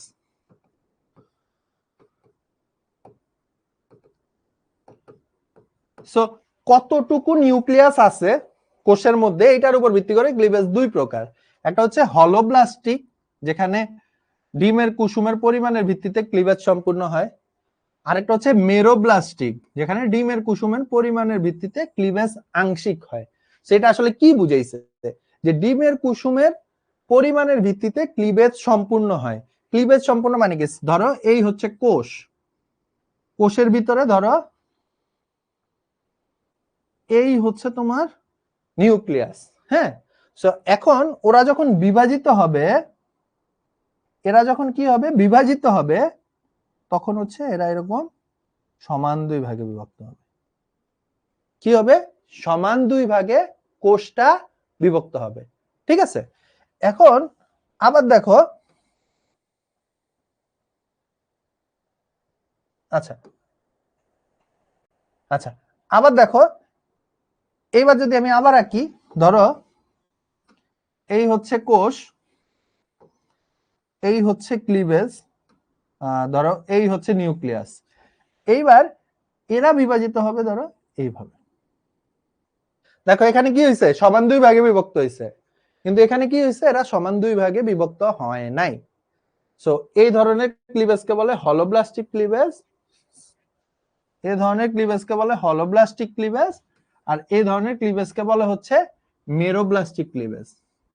ঠিক আছে, তো এই ধরনের ক্লিভেজকে বলে হচ্ছে হলোব্লাস্টিক ক্লিভেজ, যেখানে সমান দুই ভাগে বিভক্ত হয়, আর এই ধরনের ক্লিভেজকে বলে হচ্ছে মেরোব্লাস্টিক ক্লিভেজ। ইম্পর্টেন্ট না, পরীক্ষা আসে না। তাহলে ভাই ইম্পর্টেন্ট কোনটা, ইম্পর্টেন্ট হচ্ছে দিকের উপর ভিত্তি করে ক্লিভেজ তিন প্রকার। ঠিক আছে, এর আগে আছে একটা হচ্ছে দিকের উপর ভিত্তি করে ইনিশিয়ালি ক্লিভেজ হচ্ছে দুই প্রকার। ঠিক আছে, একটু দেখো, দিকের উপর ভিত্তি করে ক্লিভেজ হচ্ছে দুই প্রকার, একটা হচ্ছে নির্দিষ্ট ক্লিভেজ, মানে যেটা একটা নির্দিষ্ট দিকে যায়, আরেকটা হচ্ছে অনির্দিষ্ট ক্লিভেজ, যেটা একটা অনির্দিষ্ট দিকে যায়। ঠিক আছে, একটু বুঝো, এখানে একটু ঝামেলা আছে। সো দিকের উপর ভিত্তি করে দুই প্রকার, যদি ক্লিভেজটা একটা নির্দিষ্ট দিকে যায়, ধরো এই হচ্ছে একটা কোষ, কোষটা বিভাজিত হচ্ছে, সো এই দিক বরাবর বিভাজিত হচ্ছে, এই দিক বরাবর বিভাজিত হচ্ছে, এটা হচ্ছে নির্দিষ্ট ক্লিভেজ। এইবার ধরো এই একটা কোষ, হ্যাঁ এটা বিভাজিত হচ্ছে, ধরো একটা কোষ থেকে দুইটা হইলো, দুইটা থেকে ধরো এই চারটা হইলো, 4টা থেকে ধরো হচ্ছে এই 8টা হইলো। এখানে দেখো কোষ কি নির্দিষ্ট দিক বরাবর বিভাজিত হচ্ছে? কোষ কি এখানে নির্দিষ্ট দিক বরাবর বিভাজিত হচ্ছে? দেখো তো, নাকি এই যে দেখো, এটাই কোনো নির্দিষ্ট দিক হইলো? এটা সাইনের ইয়ে হয়ে গেছে, গ্রাফ হয়ে গেছে। সেই ধরনের ক্লিভেজকে বলা হচ্ছে অনির্দিষ্ট ক্লিভেজ। এই ধরনের ক্লিভেজকে কি বলে? অনির্দিষ্ট ক্লিভেজ।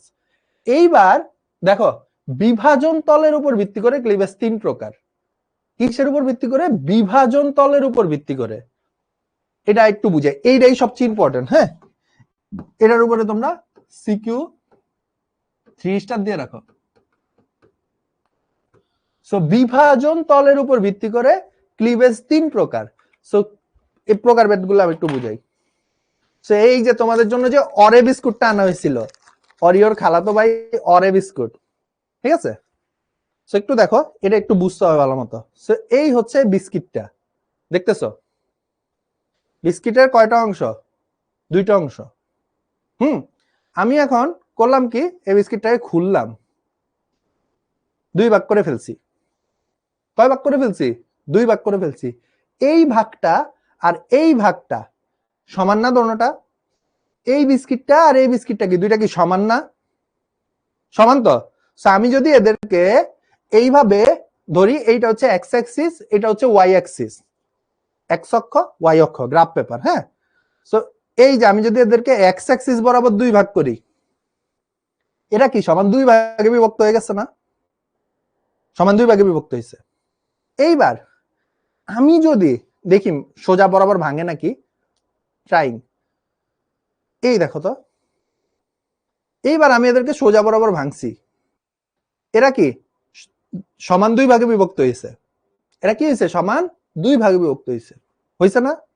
আচ্ছা, এইবার আমি যদি ধরো আরেকটা বিস্কিট নেই, এই যে বিস্কিটটাকে আমি আগের বার এইভাবে ভাঙছিলাম, এরা সমান 2 ভাগে বিভক্ত হয়েছে। বিস্কিটটাকে আমি হচ্ছে ওয়াই অ্যাক্সিস বরাবর ভাঙছিলাম, এরা সমান 2 ভাগে বিভক্ত হয়েছে। এইবার আমি যদি বিস্কিটটাকে এইভাবে বাঁকা করে ভাঙতে চাই, বাঁকা করে কর্ণ বরাবর ভাঙতে চাই, তাও কি এরা সমান 2 ভাগে বিভক্ত হবে না? সমান 2 ভাগে বিভক্ত হবে। সো এই ধরনের আকৃতিকে বলে হচ্ছে অরিও আকৃতি। এই ধরনের আকৃতিকে কি বলে? অরিও আকৃতি। যাদেরকে তুমি যদি এক্স অ্যাক্সিস বরাবর ভাঙো, এরা সমান 2 ভাগে বিভক্ত হয়। তুমি যদি এদেরকে ওয়াই অ্যাক্সিস বরাবর ভাঙো, এরা সমান 2 ভাগে বিভক্ত হয়। তুমি যদি এদেরকে কর্ণ বরাবর ভাঙো, তাইলেও এরা কি হয়? সমান 2 ভাগে বিভক্ত হয়। এই ধরনের আকৃতি, এই ধরনের আকৃতিকে বলা হয় অরিও আকৃতি। এটা আমরা একটু পরে প্রতিসাম্যতা পড়বো, প্রতিসাম্যতা তো লাগবে, ঠিক আছে? সো যেই ধরনের, সাপোজ এখন তুমি বলতে পারো ভাইয়া সবকিছুই তো এরকম, সবকিছু এরকম না। ধরো আমি তোমার হচ্ছে কি দেখাবো, ধরো এই মাউসটা, এই মাউসটারে আমি যদি এই মাঝখান বরাবর কাটি, এ সমান 2 ভাগে বিভক্ত হবে। কিন্তু আমি যদি একে এই যে কর্ণ বরাবর কাটি, এই যে কর্ণ বরাবর, এ কি সমান 2 ভাগে বিভক্ত হবে? হবে না। বা আমি যদি একে এই মাঝখান বরাবর কাটি, এ কি সমান 2 ভাগে বিভক্ত হবে? হবে না, কারণ এই সামনের অংশে এরকম ইয়ে আছে, এখানে তো নাই, তাই না? এ কি যেইভাবে কাটি, এ কি সমান 2 ভাগে বিভক্ত হবে? হবে না। এই দিক বরাবর কাটলে হবে, অন্য কোনো ভাবে সে সমান 2 ভাগে বিভক্ত হবে না। সো এই ধরনের গঠনের একটা অন্য নাম আছে, ওইটা আমরা একটু পরে পড়তেছি। হ্যাঁ, এই ধরনের গঠনের একটা অন্য নাম আছে, এটা আমরা একটু পরে পড়তেছি, সমস্যা নেই। সো এই যে আমাদের বিস্কিটটা, এই যে বিস্কিটটা, হ্যাঁ, এই গঠনটাকে আমার বলে হচ্ছে অরিও গঠন। এই গঠনটাকে আমার কি বলে? অরিও গঠন, ঠিক আছে? অরিও বিস্কিট, এই গঠনের থেকেই নাম আসছে অরিও বিস্কিট। বুঝতে পারছো? অরিও বিস্কিটের নাম আসছে কোন জায়গা থেকে? এই গঠন থেকে নাম আসছে, যে এটা হচ্ছে অরিও গঠন। বুঝতে পারছি? আচ্ছা, সো এইটা ভাই আপনি এইটা কেন পড়াচ্ছেন? কারণ এই যে দেখো অরিও ক্লিভেজ, অরিও ক্লিভেজ কি? অরিও ক্লিভেজ হচ্ছে, ধরো একটা কোষ 2টা কোষে পরিণত হয়েছে, ওইখান থেকে 4টা, 4টা থেকে 8টা। এখন এদেরকে যদি আমি মাঝখান বরাবর কাটি, এরা সমান 2 ভাগে বিভক্ত হচ্ছে। এদেরকে যদি আমি এই দিকে বরাবর কাটি, এরা সমান দুই ভাগে বিভক্ত হচ্ছে। এদেরকে যদি আমি কর্ণ বরাবর কাটি, এরা কি সমান দুই ভাগে বিভক্ত হচ্ছে। এই ধরনের ক্লিভেজকে বলে অরিও ক্লিভেজ। এই ধরনের ক্লিভেজকে কি বলে? অরিও ক্লিভেজ, যেখানে তুমি এদেরকে কয়েকটা দিক বরাবর কাটলে এরা সমান দুই ভাগে বিভক্ত হয়। কিন্তু আবার যেভাবে ইচ্ছা কাটলে কিন্তু হবে না। ধর আমি যদি এখান থেকে কাটি, এ কি সমান দুই ভাগে বিভক্ত হবে? হবে না, কারণ এই পাশে আছে দুইটা কোষ, এই পাশে 6টা কোষ। বুঝতে পারছি অরিও ক্লিভেজ কি? সো ভাই আসলে এটা কাটাকাটির কেন?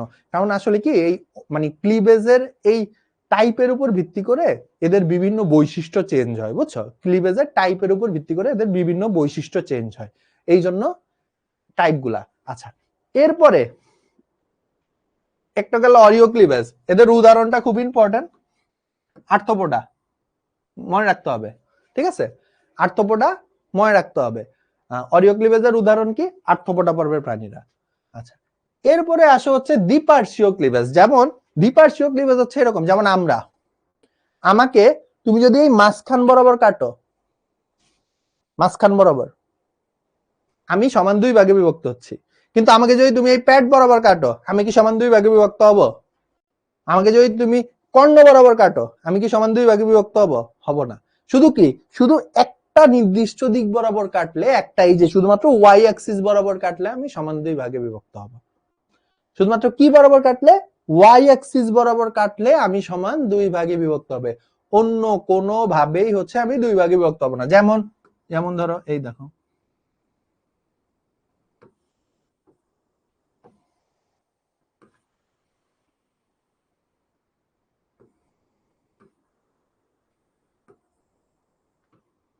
ঠিক আছে, এদেরকে দেখো, তুমি শুধুমাত্র মাঝখান বরাবর কাটলি এরা সমান দুই ভাগে বিভক্ত হচ্ছে। যেমন আমরাও হচ্ছে আমাদের আকৃতি হচ্ছে দ্বিপার্শ্বীয় আকৃতি।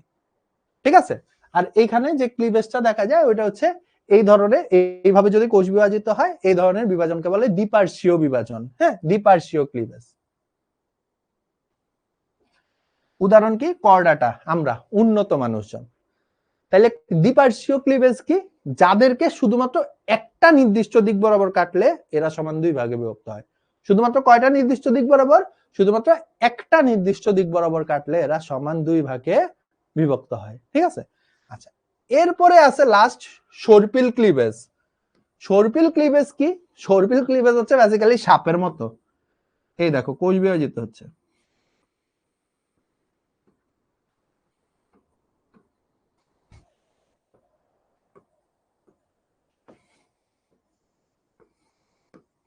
ঠিক আছে, সো এই যে এই ধরনের কোষ বিভাজনকে বলা হচ্ছে, এই দেখো এটা সাপের মতো। ঠিক আছে, সাপের মতো আকৃতি, ওই যে আছে না, এই যে এইভাবে যে নাচে, কেমনে কেমনে যে নাচে না, এইভাবে এইভাবে এইভাবে। সো এই ধরনের গঠনকে বলে হচ্ছে তোমার সর্পিল ক্লিভেজ। কি হচ্ছে? সাপের মতো বিভাজিত হচ্ছে। সাপ যেভাবে চলে এই ধরনের আকৃতিকে সর্পিল ক্লিভেজ বলে। তো তোমরা জাস্ট এটা মনে রাখো, উদাহরণটা মনে রাখতে হবে, অ্যানিলিডা এবং মলাস্কা। কি? অ্যানিলিডা এবং মলাস্কা। ঠিক আছে, সো তাহলে ক্লিভেজ আসলে যদি তোমার পরীক্ষায় আসে ক্লিভেজ কয় প্রকার? ক্লিভেজ আসলে 3 প্রকার। কি কি? অরিও ক্লিভেজ, যেখানে তুমি কয়েকটা দিক বরাবর কাটলে এরা সমান 3 ভাগে বিভক্ত হয়, সমান 2 ভাগে বিভক্ত হয়, সরি, অরিও বিস্কিট দিয়ে দেখাইছি। এরপরে আসে দ্বিপার্শ্বীয় ক্লিভেজ, এটা একটা বিশেষ টাইপের অরিও ক্লিভেজ, যাদেরকে শুধু একটা নির্দিষ্ট দিক বরাবর কাটলে এরা সমান 2 ভাগে বিভক্ত হয়। আর এরপরে আছে হচ্ছে সর্পিল ক্লিভেজ, সমান সাপের মতো হচ্ছে এদের ইয়ে হয়, ঘূর্ণনের মতো হচ্ছে এদের কোষগুলা বিভাজিত হয়। উদাহরণ কি? মলাস্কা আর অ্যানিলিডা। দ্বিপার্শ্বীয়তে করডাটা, অরিওতে হচ্ছে আর্থ্রোপোডা। ঠিক আছে, সো এই হচ্ছে আমাদের ক্লিভেজ। শেষ না? শেষ না, আরেকটা টাইপের। ঠিক আছে, ক্লিভেজের দিক এবং বিভাজন তল এই দুইটাকে একসাথে মার্চ করে। কি? ক্লিভেজের দিক এবং বিভাজন তল এই দুইটাকে একসাথে মার্চ করলে ক্লিভেজ হচ্ছে 2 প্রকার।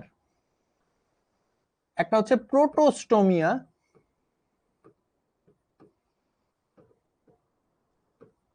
প্রোটোস্টোমিয়া,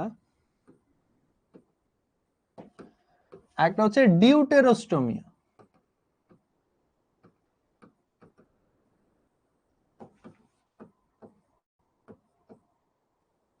একটা হচ্ছে প্রোটোস্টোমিয়া আর একটা হচ্ছে ডিউটেরোস্টোমিয়া। ঠিক আছে ভাই, এগুলো আবার কি? এগুলাও ক্লিভেজের টাইপ। সো প্রোটোস্টোমিয়াতে কি হয়? প্রোটোস্টোমিয়াতে দুইটা জিনিস হয়। এক হচ্ছে এদের দিক হচ্ছে নির্দিষ্ট,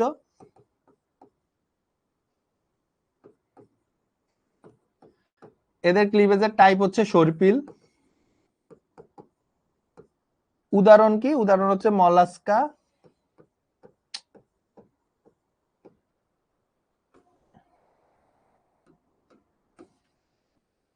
অ্যানিলিডা, আর্থ্রোপোডা।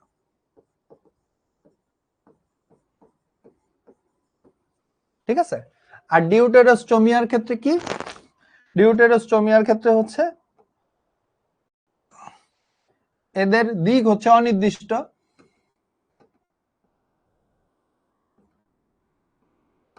ক্লিভেজ হচ্ছে অরিও বা দ্বিপার্শ্বীয়,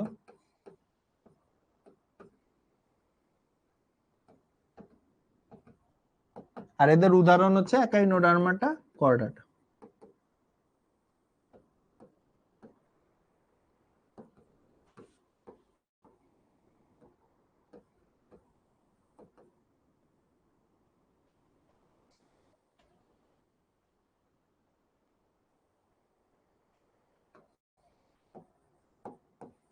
ঠিক আছে ভাইয়া, এদের মধ্যে পার্থক্য কি?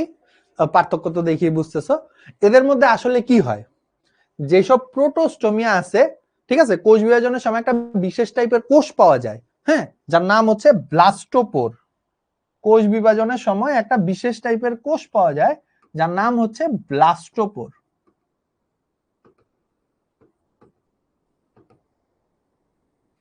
এই ব্লাস্টোপোর প্রোটোস্টোমিয়ার ক্ষেত্রে মুখছিদ্রে পরিণত হয়। কিসে পরিণত হয়? মুখছিদ্রে। আর ডিউটেরোস্টোমিয়ার ক্ষেত্রে এটা পায়ু ছিদ্রে পরিণত হয়।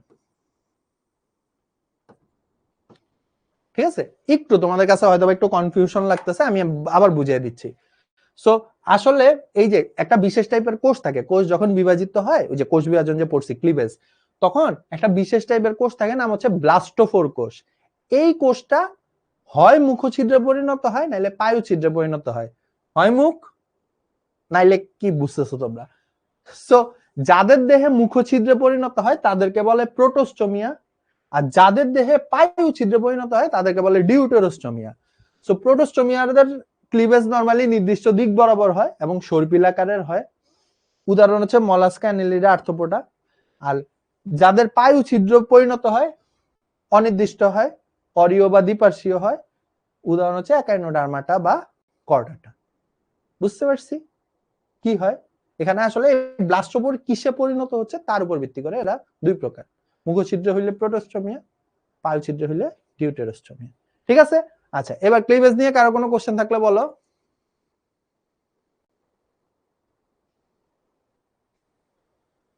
প্রথম বায়োলজি ক্লাস কি অনেক টানা হয়ে যাচ্ছে? ঘুমে ধরছে? হায় হ্যাঁ, ক্লাস তো মাত্র শুরু। একটু পড়াশোনা করি, কি আজ জীবনে, ইন্টার লাইফে অনেক পড়াশোনা করতে হবে। 33টা পড়বো? Yes yes, very good.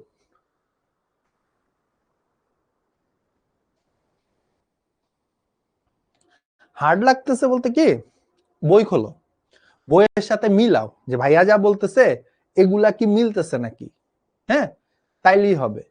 ভাইয়া যা মিলতেছে তা তা হচ্ছে মিলাও, তাইলেই হবে।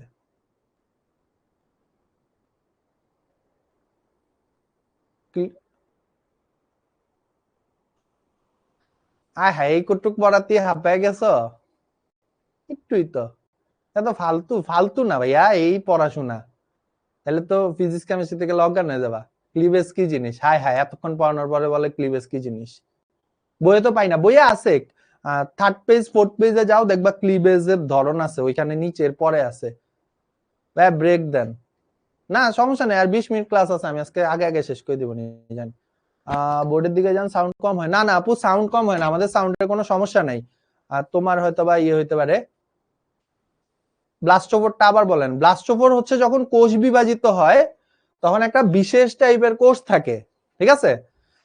যখন ওই যে ক্লিভেজ হয় তখন একটা বিশেষ টাইপের কোষ থাকে যাদেরকে ব্লাস্টোপোর বলে, ওই যে ব্লাস্টুলার থেকে আসে। আমি ব্লাস্টুলা লিখছিলাম না একটু আগে, এই যে ব্লাস্টুলা লিখছিলাম, কই গেল, এই যে ব্লাস্টুলা, এই ব্লাস্টুলার থেকে একটা কোষ আসে, নাম হচ্ছে ব্লাস্টোপোর, বুঝছো? ওই ব্লাস্টোপোর কোষটা দুই জায়গায় যেতে পারে, হয় মুখছিদ্রে, না হলে হচ্ছে পায়ু ছিদ্রে। সো যদি মুখছিদ্রে পরিণত হয় প্রোটোস্টোমিয়া, পায়ু ছিদ্রে পরিণত হইলে ডিউটেরোস্টোমিয়া। উদাহরণগুলো লাগবে আমাদের, বেশি প্যারা খায় না, সমস্যা নেই, এক রাতে এত কিছু মাথায় ঢুকানো লাগবে না, ঠিক আছে? এত কিছু মাথায় ঢুকানোর কিছু নাই, প্যারা খায় না। ক্লিভেজ মানে কোষ বিভাজন, কোষ বিভাজন, কোষ বিভাজন। সারা রাত রামায়ণ পড়ে সীতাকার বাপ জিজ্ঞেস করলে হবে? ওকে গাইজ, আসো। সো ক্লিভেজ ভ্রূণীয় বিকাশ পড়ানো হয়েছে। এবার বলো আমাকে একটা কোশ্চেনের অ্যান্সার দাও, কোন প্রাণীতে অরিও ক্লিভেজ হয়? উদাহরণ আমি তোমাদেরকে বলছিলাম, অরিও ক্লিভেজ নরমালি কাদের মধ্যে হয়? ওদের নামটা মনে করো, আর ওদের কোন উদাহরণের কথা আমি তোমাদের বলছিলাম, বলো। অরিও ক্লিভেজ কাদের মধ্যে হয়? ভাই ওদের প্রথম ক্লাস তো, ওরা প্রথম ক্লাসে হাঁপায় গেছে। জি, আচ্ছা। সো তোমাদের হচ্ছে, আসেন, তোমাদের দাদা আসছে, আচ্ছা, ওদের সাথে একটু কথা বলে যাই। সেটা হচ্ছে যে ওদের একটু আগে আমার সাথে ক্লাস করছে। আচ্ছা 27 হ্যাঁ, 27 ব্যাচ, প্রথম ক্লাস আমাকে দিয়ে শুরু হয়েছে। ওদের জন্য একটা ভিডিও দিছি গ্রুপে আজকে ক্লাসের পোল 1 রিলেটেড। তো পোল 1 রিলেটেড অনেক কোয়েরি আসছে, তো এটা নিয়ে একটা ভিডিও দিছি তোমাদের এইচএসসি 27 এর যে পেইড গ্রুপটা। তো এখানে ফুল সলিউশনও করা আছে, তোমরা এই ক্লাসটা শেষ করার পর তারপরে ভিডিওটা দেখে নিও, ঠিক আছে? ওকে, তো আজকে ক্লাসে হয়েছে কি যে একটা পোল করতে যে tan ইনভার্স 1/√2 লিখছে হচ্ছে 45 ডিগ্রি। হ্যাঁ, সাইন ইনভার্স 1/√2 হয় 45, বা কজ ইনভার্স 1/√2 হয় 45। আমি খেয়াল করিনি, tan ইনভার্স 1/√2 45 দিয়ে অঙ্ক করে ফেলছে। তারপরে এখন মানে আমার আবার পরে একটা ক্লাস ছিল, ক্লাসটা শেষ করে বের হয়ে দেখি আরে অনেক স্টুডেন্ট লিখছে আর কি গ্রুপে। তো আমি খেয়াল করে দেখলাম আসলেই তো। পরে আমি ওটা নিয়ে ভিডিও বানায় দিয়ে দিছি। হ্যাঁ, সবসময় যে স্ট্যান্ডার্ড অ্যাঙ্গেল আসবে তা না, ওইখানে স্ট্যান্ডার্ড অ্যাঙ্গেল আসে না, অ্যাঙ্গেলটা ডিফারেন্ট আসে, 35.26 ডিগ্রি আসে। তো ডেটার উপর ডিপেন্ড করবে আর কি। হ্যাঁ, তো দেখে নিও ভিডিওটা, আগে এই ক্লাসটা শেষ করে নাও তারপরে। কোন গ্রুপ জিজ্ঞেস করতেছে? তোমাদের পেইড গ্রুপ? তোমাদের এইচএসসি 27 ব্যাচের একটা পেইড গ্রুপ আছে, সায়েন্সের জন্য একটা পেইড গ্রুপ আছে, ফেসবুকে গ্রুপটা আছে। কেউ যদি বুঝতে অসুবিধা হয় কোন গ্রুপটা, তাহলে অ্যাপে বা ওয়েবসাইটে গেলেও গ্রুপের লিংক দেওয়া আছে, অ্যাপে বা ওয়েবসাইটে দেওয়া আছে। আর তারপরে প্রবলেম হলে 16780 আছে, যে কোনো প্রবলেমে 16780 তে কল দিতে পারো, ঠিক আছে?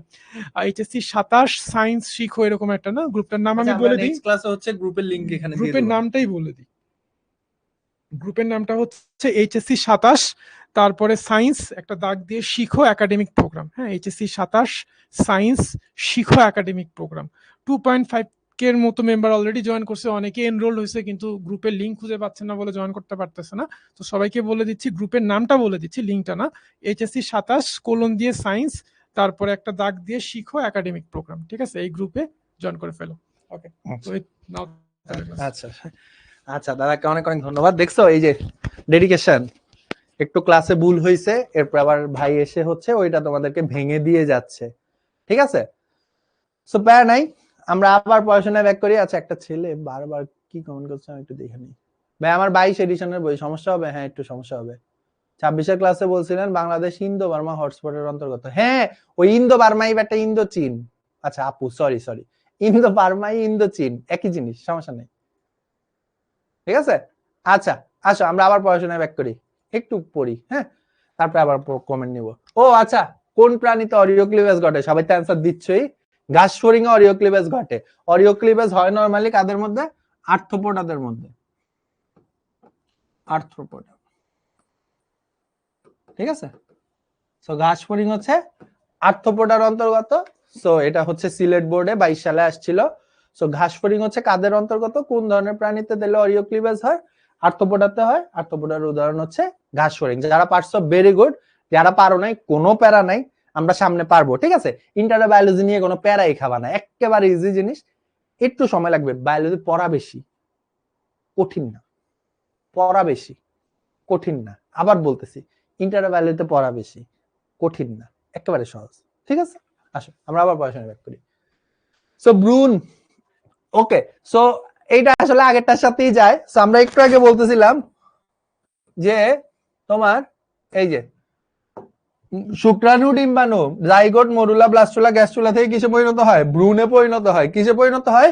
ভ্রূণে পরিণত হয়। সো এই ভ্রূণের কয়টা স্তর? এই ভ্রূণের কয়টা স্তর, এর উপর ভিত্তি করে প্রাণীকে দুই ভাগে ভাগ করা হয়েছে। এই ভ্রূণের কয়টা স্তর, এর উপর ভিত্তি করে দুই ভাগে ভাগ করা হয়েছে। একটা হচ্ছে দ্বিস্তরী, একটা হচ্ছে ত্রিস্তরী। সো দ্বিস্তরী প্রাণীতে দুইটা স্তর থাকে, বাহিরেরটাকে বলে এপিডার্মিস আর ভেতরেরটাকে বলে হচ্ছে গ্যাস্ট্রোডার্মিস। ঠিক আছে, ভ্রূণের কয়টা স্তর এর উপর ভিত্তি করে হচ্ছে প্রাণী জগৎকে দুই ভাগে ভাগ করা হয়েছে, দ্বিস্তরী, এপিডার্মিস, গ্যাস্ট্রোডার্মিস। উদাহরণ কি? উদাহরণ হচ্ছে নিডারিয়া পর্বের প্রাণীরা। আর আরেকটা হচ্ছে ত্রিস্তরী, এরা হচ্ছে সব উন্নত প্রাণীতে থাকে, প্লাটিহেলমিনথেস থেকে শুরু করে কর্ডাটা পর্যন্ত। সো এদের ভ্রূণের তিনটা স্তর থাকে, একেবারে বাহিরেরটাকে বলে হচ্ছে অ্যাক্টোডার্ম, মাঝখানেরটাকে বলে মেসোডার্ম, আর একেবারে ভেতরেরটাকে বলে হচ্ছে এন্ডোডার্ম। তো তোমরা মনে রাখবা, বায়োলজিতে কোনো কিছু বাহিরের দিকে থাকলে তাকে বলা হয় অ্যাক্টো, মাঝখানে থাকলে মেসো, আর ভেতরে থাকলে এন্ডো। আর ডার্ম আসছে হচ্ছে ভ্রূণের স্তর থেকে। সো ভ্রূণের স্তরের উপর ভিত্তি করে দুই প্রকার, এপিডার্মিস, গ্যাস্ট্রোডার্মিস, দ্বিস্তরী। উদাহরণ কি? উদাহরণ হচ্ছে নিডারিয়া। আচ্ছা, আর ভ্রূণের তিনটা স্তর, অ্যাক্টোডার্ম, মেসোডার্ম, এন্ডোডার্ম, ত্রিস্তরী, প্লাটিহেলমিনথেস থেকে শেষ পর্যন্ত। এখন তোমাদের মাথায় আসতে হবে যে ভাইয়া এত কিছু বাদ দিয়ে ওয়াই ভ্রূণের স্তর নিয়ে আমরা কেন পড়ে আছি? কারণ এই ভ্রূণের স্তরগুলা থেকে আমাদের সকল অঙ্গ গঠিত হয়। এই যে আমার হাত, এই যে তোমার পা, এই যে আমার চুল, এই যে তোমার কিছু একটা, এই সবকিছু কোন জায়গা থেকে আসে? সবকিছু আসে হচ্ছে ভ্রূণের স্তর থেকে। আমরা যখন পড়ালেখা করতাম তখন আমাদের বইয়ের মধ্যে প্রথম অধ্যায়ে কিছু লেখা ছিল, এখন তোমাদের বইয়ে নাই করে দিচ্ছে, আবার কোন বইয়ে দিছে যে কোন স্তর থেকে কি গঠিত হয়। এটা আবার নবম চ্যাপ্টারেও বড় করে পড়বা, আমি একটু এখানে জাস্ট লিখে দিচ্ছি। যেমন অ্যাক্টোডার্ম থেকে গঠিত হয় হচ্ছে, অ্যাক্টোডার্ম থেকে গঠিত হয় হচ্ছে তোমার স্নায়ুতন্ত্র,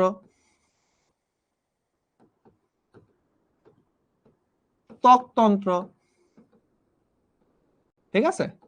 আচ্ছা, মেসোডার্ম থেকে গঠিত হয় হচ্ছে সংবহন তন্ত্র,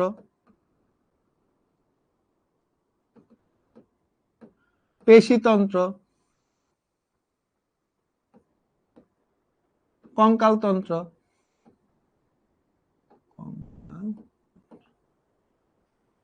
এন্ডোডার্ম থেকে গঠিত হয় হচ্ছে তোমার পৌষ্টিকতন্ত্র,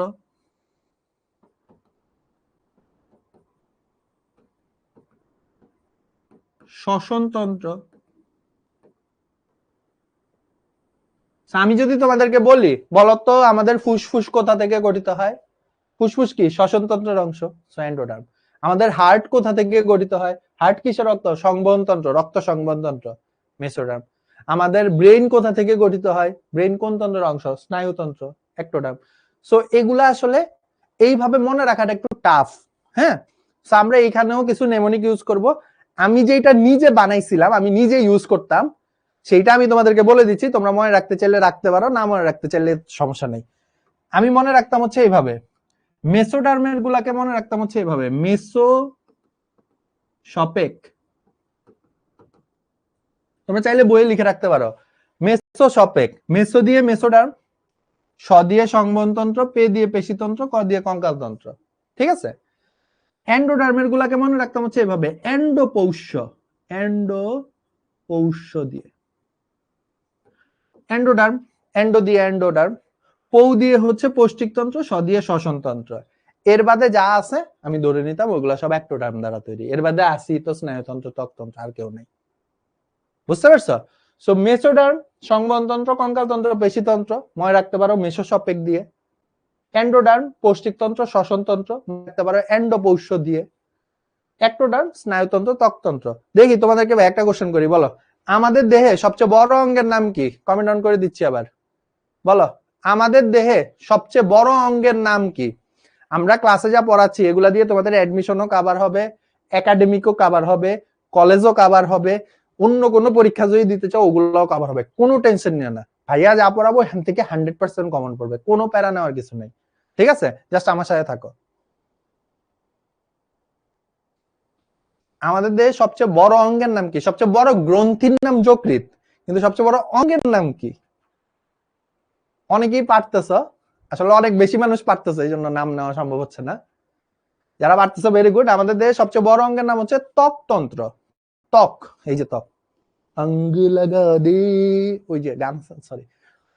আচ্ছা, সো ত্বক, হ্যাঁ, আমাদের দেশে সবচেয়ে বড় অঙ্গের নাম হচ্ছে ত্বক। 20 কিউবিক মিটার স্কয়ার, 20 বর্গমিটার। বর্গমিটার, বর্গ ফুট মনে হয়, সরি ভুলে গেছি। হোয়াট এভার, যাই একটা, ত্বক সবচেয়ে বড় অঙ্গ। আর সবচেয়ে বড় গ্রন্থি হচ্ছে ওই যে গ্রন্থি, যকৃৎ। ঠিক আছে, আচ্ছা আসো পরে যাই। এরপরে ভ্রূণ স্তর পড়াইছি, ভ্রূণ স্তর আগেই পড়াই ফেলছি। আচ্ছা, আজকের লাস্ট টপিক, ঠিক আছে, কমেন্ট অফ করে দিচ্ছি, আবার কমেন্ট নিব, সমস্যা নেই। দেখো, আমাদের ক্লাসে মোটামুটি হাইস্ট পর্যায়ে 1.7 কে ছিল, 1.3 কে তে চলে আসছে। 400 মানুষজন নাই, এক ক্লাসেই 400 মানুষজন নাই। সো এইভাবে হচ্ছে অ্যাডমিশন কত দিবে? 1.5 লাখ দিবে মেডিকেলে, সিট মাত্র 4000, 400 করে বাদ দিতে হবে। তারপরে ওই যে বুয়েটে পরীক্ষা দিবে 24,000, সিট মাত্র 1000। ডিউতে পরীক্ষা দিবে 1 লাখ, সিট মাত্র 1800।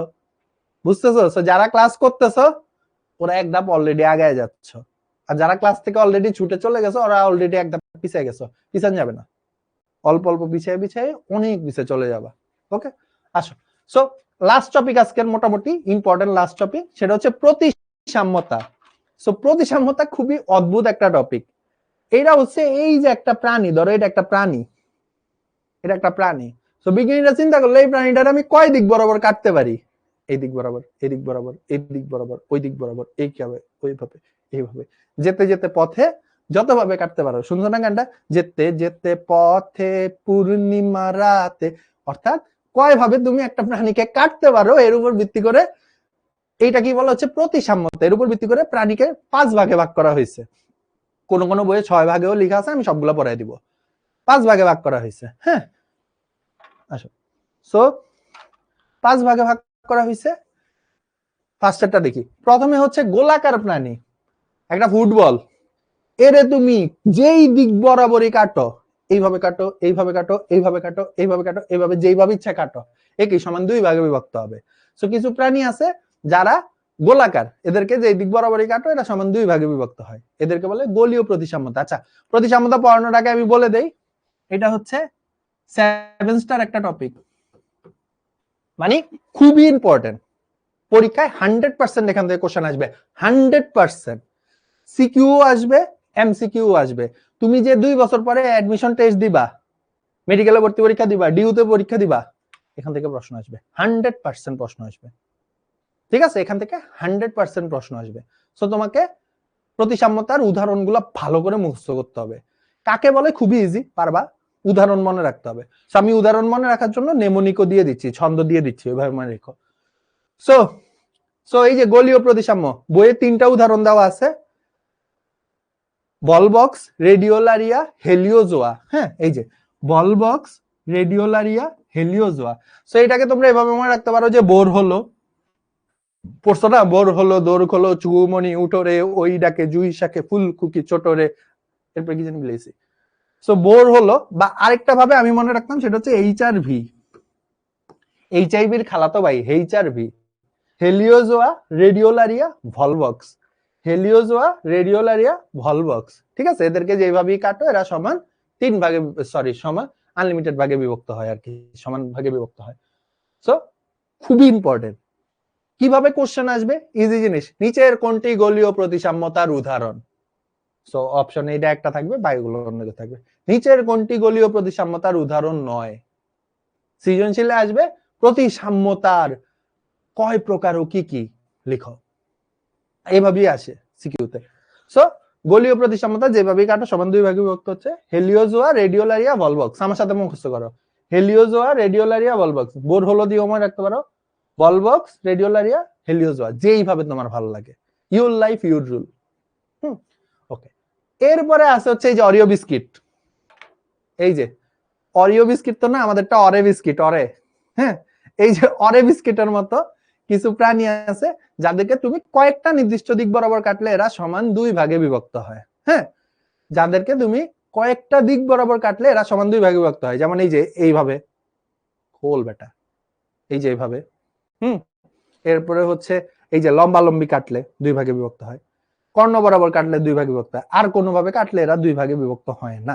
ঠিক আছে, এই ধরনের প্রতিসাম্যতাকে বলে হচ্ছে কি অরীয় প্রতিসাম্যতা। উদাহরণ কি? Sea anemone, jellyfish, hydra. এটাকে মনে রাখবো হচ্ছে সির জলে হাইড্রা, সি দিয়ে সি অ্যানিমন, জলে দিয়ে জেলিফিশ, হাইড্রা দিয়ে তো হাইড্রা। ঠিক আছে, এটাকে মনে রাখবো এভাবে, সির জলে হাইড্রা, সি মানে সমুদ্র, সির জলে hydra, sea anemone, jellyfish, hydra, sea anemone, jellyfish, hydra. ঠিক আছে, সি অ্যানিমন, জেলিফিশ, হাইড্রা, সির জলে হাইড্রা। ঠিক আছে, প্রতিসাম্যতা। আচ্ছা, এই ধরনের প্রতিসাম্যতাকে বলে অরীয় প্রতিসাম্যতা। এদেরকে তুমি এই বরাবর কাটো, দুই ভাগে বিভক্ত হবে, এই বরাবর কাটো সমান দুই ভাগে বিভক্ত হবে, এই বরাবর কাটো সমান দুই ভাগে বিভক্ত হবে। ঠিক আছে, আচ্ছা, এরপরে আসো অরীয় প্রতিসাম্যতার আবার মধ্যে কিছু জিনিসপত্র আছে। যেমন একটা আছে দ্বি অরীয় প্রতিসাম্য। এখন দ্বি অরীয় প্রতিসাম্যতা কি? মনে করো এটা একটা প্রাণী, এইটাকে আমি এই মাঝখান বরাবর কাটলাম, আবার একই টাইমে আমি একে এই দিক বরাবর কাটলাম, মানে আমি এক্স ওয়াই অ্যাক্সিস এবং এক্স অ্যাক্সিস দুইটা বরাবরই কাটলাম। এই যে ওয়াই অ্যাক্সিস, এই যে এক্স অ্যাক্সিস, আমি ওয়াই অ্যাক্সিস এক্স অ্যাক্সিস দুইটা বরাবর একসাথে কাটছি এবং সে সমান দুই ভাগের জায়গায় সমান চার ভাগে বিভক্ত হয়েছে। বুঝো, অরীয়তে কি সমান দুই ভাগে বিভক্ত করছি, চার ভাগে করি নাই। কিন্তু দ্বি অরীয়তে আমি কি করব? সমান চার ভাগে বিভক্ত করব। সমান কয় ভাগে বিভক্ত করব? সমান চার ভাগে। এই যে আমি একে কাটছি, এ সমান চার ভাগে বিভক্ত হয়েছে। ঠিক আছে, কিন্তু এইটা দ্বি অরীয় হবে না। কেন হবে না? কারণ একে যদি আমি এরপরে আবার এই দিক বরাবর কর্ণ বরাবর কাটি, তাইলেও সে কি সমান আট ভাগে বিভক্ত হবে। সো এই ধরনের, এটা হচ্ছে অরীয়র মধ্যে আসে। কিন্তু দ্বি অরীয়র ক্ষেত্রে কি হয়? তুমি একে এক্স অ্যাক্সিস এবং ওয়াই অ্যাক্সিস বরাবর কাটলে সমান চার ভাগে বিভক্ত হয়, কিন্তু এরপরে যদি কাটতে চাও আর সে সমান আট ভাগে বিভক্ত হবে না। তাহলে দ্বি অরীয়র ক্ষেত্রে কি এরা সমান চার ভাগে বিভক্ত হয়, সমান চার ভাগে। ঠিক আছে, উদাহরণ কি? টিনোফোরা পর্বে ভুক্ত কিউলোপ্লানা। খুবই ইম্পর্টেন্ট, খুবই important, MCQ 7 star. Coeloplana, ctenophora পর্বভুক্ত কিউলোপ্লানা, টিনোফোরা পর্বভুক্ত কিউলোপ্লানা। ওই যে 33টা পর্ব ছিল, এটা মেজর না, এটা মাইনর একটা পর্ব। সো এর পর্বের নাম হচ্ছে টিনোফোরা। সি উচ্চারণ হয় না, হ্যাঁ, টি দিয়ে উচ্চারণ হয় টিনোফোরা। আর যখন সি উচ্চারণ হয় তখন উচ্চারণ হয় হচ্ছে ক, কিওলোপ্লানা। ঠিক আছে, বা যায় সিওলোপ্লানা উচ্চারণ করতে পারলে করতে পারো, সমস্যা নেই, বাট নাম মনে রাখতে হবে। দ্বি অরীয়তে কি সমান চার ভাগে বিভক্ত করা যায়, টিনোফোরা পর্বভুক্ত কিওলোপ্লানা। আচ্ছা, এইখানে আরেকটা আছে, বইয়ে নাই আমাদের, আমি পড়ায় দিচ্ছি, পঞ্চ অরীয় প্রতিসাম্য। ঠিক আছে, যেমন তারা মাছ।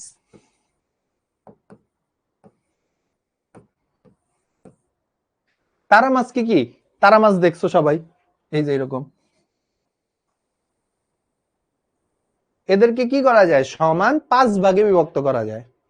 এদেরকে কি করা যায়? সমান পাঁচ ভাগে বিভক্ত করা যায়। ঠিক আছে, সো এইটাকে বলে পঞ্চ অরীয় প্রতিসাম্য। এটা বইয়ে নাই, বাট লিখে রাখো।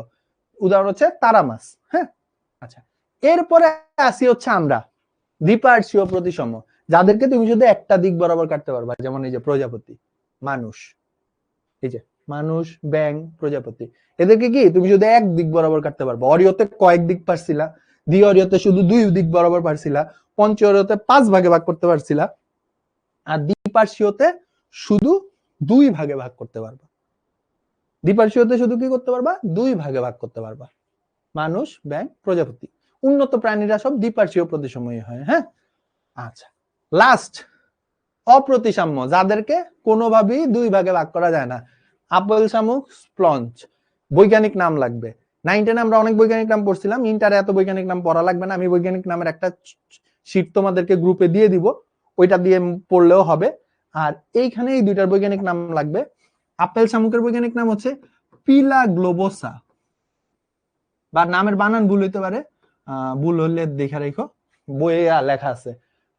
সো পিলা গ্লোবোসা আপেল শামুক। আর স্পঞ্জের বৈজ্ঞানিক নাম হচ্ছে ক্লিওনা কেলাটা, ক্লিওনা কেলাটা। এটাও নামের বানান ভুল হইতে পারে, বাট এরকমই, ছিল না ছেলেটা, এইভাবে মনে রাখতে পারো যে ছেলেটা ছিল না, সো ছিল না ছেলেটা, উচ্চারণ হচ্ছে ক্লিওনা কেলাটা। সো পিলা গ্লোবোসা ক্লিওনা কেলাটা, পিলা গ্লোবোসা কিওনা কেলাটা, ঠিক আছে। ওকে, তো এই হচ্ছে অপ্রতিসাম্যের উদাহরণ, যাদেরকে তুমি যেভাবেই কাটো এরা সমান দুই ভাগে বিভক্ত হবে না। শামুক, আপেল শামুক যেমনি কাটো সমান দুই ভাগে বিভক্ত হবে না।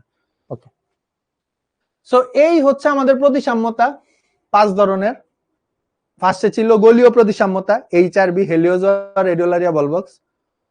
তারপরে ছিল হচ্ছে অরীয় প্রতিসাম্য, ওই যে জেলিফিশ, হাইড্রা, সিয়ানিমন।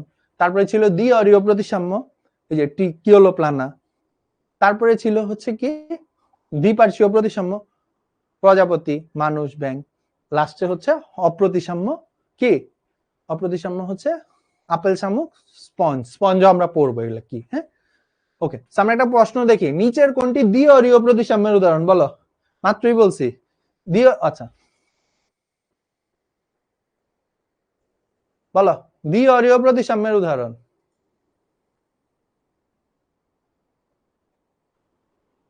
সাইফুল, বইয়ের মধ্যে যা আছে সমস্যা নাই, এক এক বইয়ে এক একটা দেওয়া, বুঝছো। আমরা তোমাদের সবগুলা একসাথে মিক্স করে পড়ায় নিচ্ছি। মাত্র পড়াইছি গাইজ, ভুল করো না। হাইড্রা, জেলিফিশ, সিয়ানিমন এরা হচ্ছে কোন পর্বের উদাহরণ? অরীয়। দ্বি-অরীয় কোনটা তাইলে? মাত্র পড়াইছি।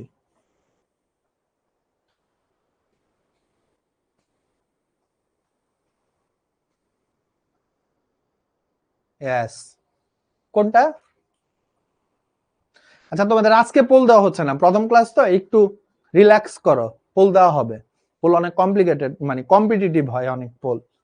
তো তোমরা এত প্যারা খাও না, পোল দেওয়া হবে। ইয়েস, টিনোফোরা পর্বভুক্ত প্রাণী কোন পর্বভুক্ত প্রাণী? টিনোফোরা পর্বভুক্ত প্রাণী। আবার কমেন্ট অফ করে দিচ্ছি, ক্লাসের সময় শেষ আমি জানি, একটু বাকি আছে একটু। হ্যাঁ, ক্লাস শেষে তোমাদেরকে একটা কথা বলবো, এরপরে তোমরা বুঝবা যে আসলে কি হচ্ছে জীবনে। ও আচ্ছা, আরেকটা আছে, বল বক্সের ক্ষেত্রে কোন ধরনের প্রতিসাম্যতা দেখা যায়? এটা তোমরা পারো, মনে মনে বলো।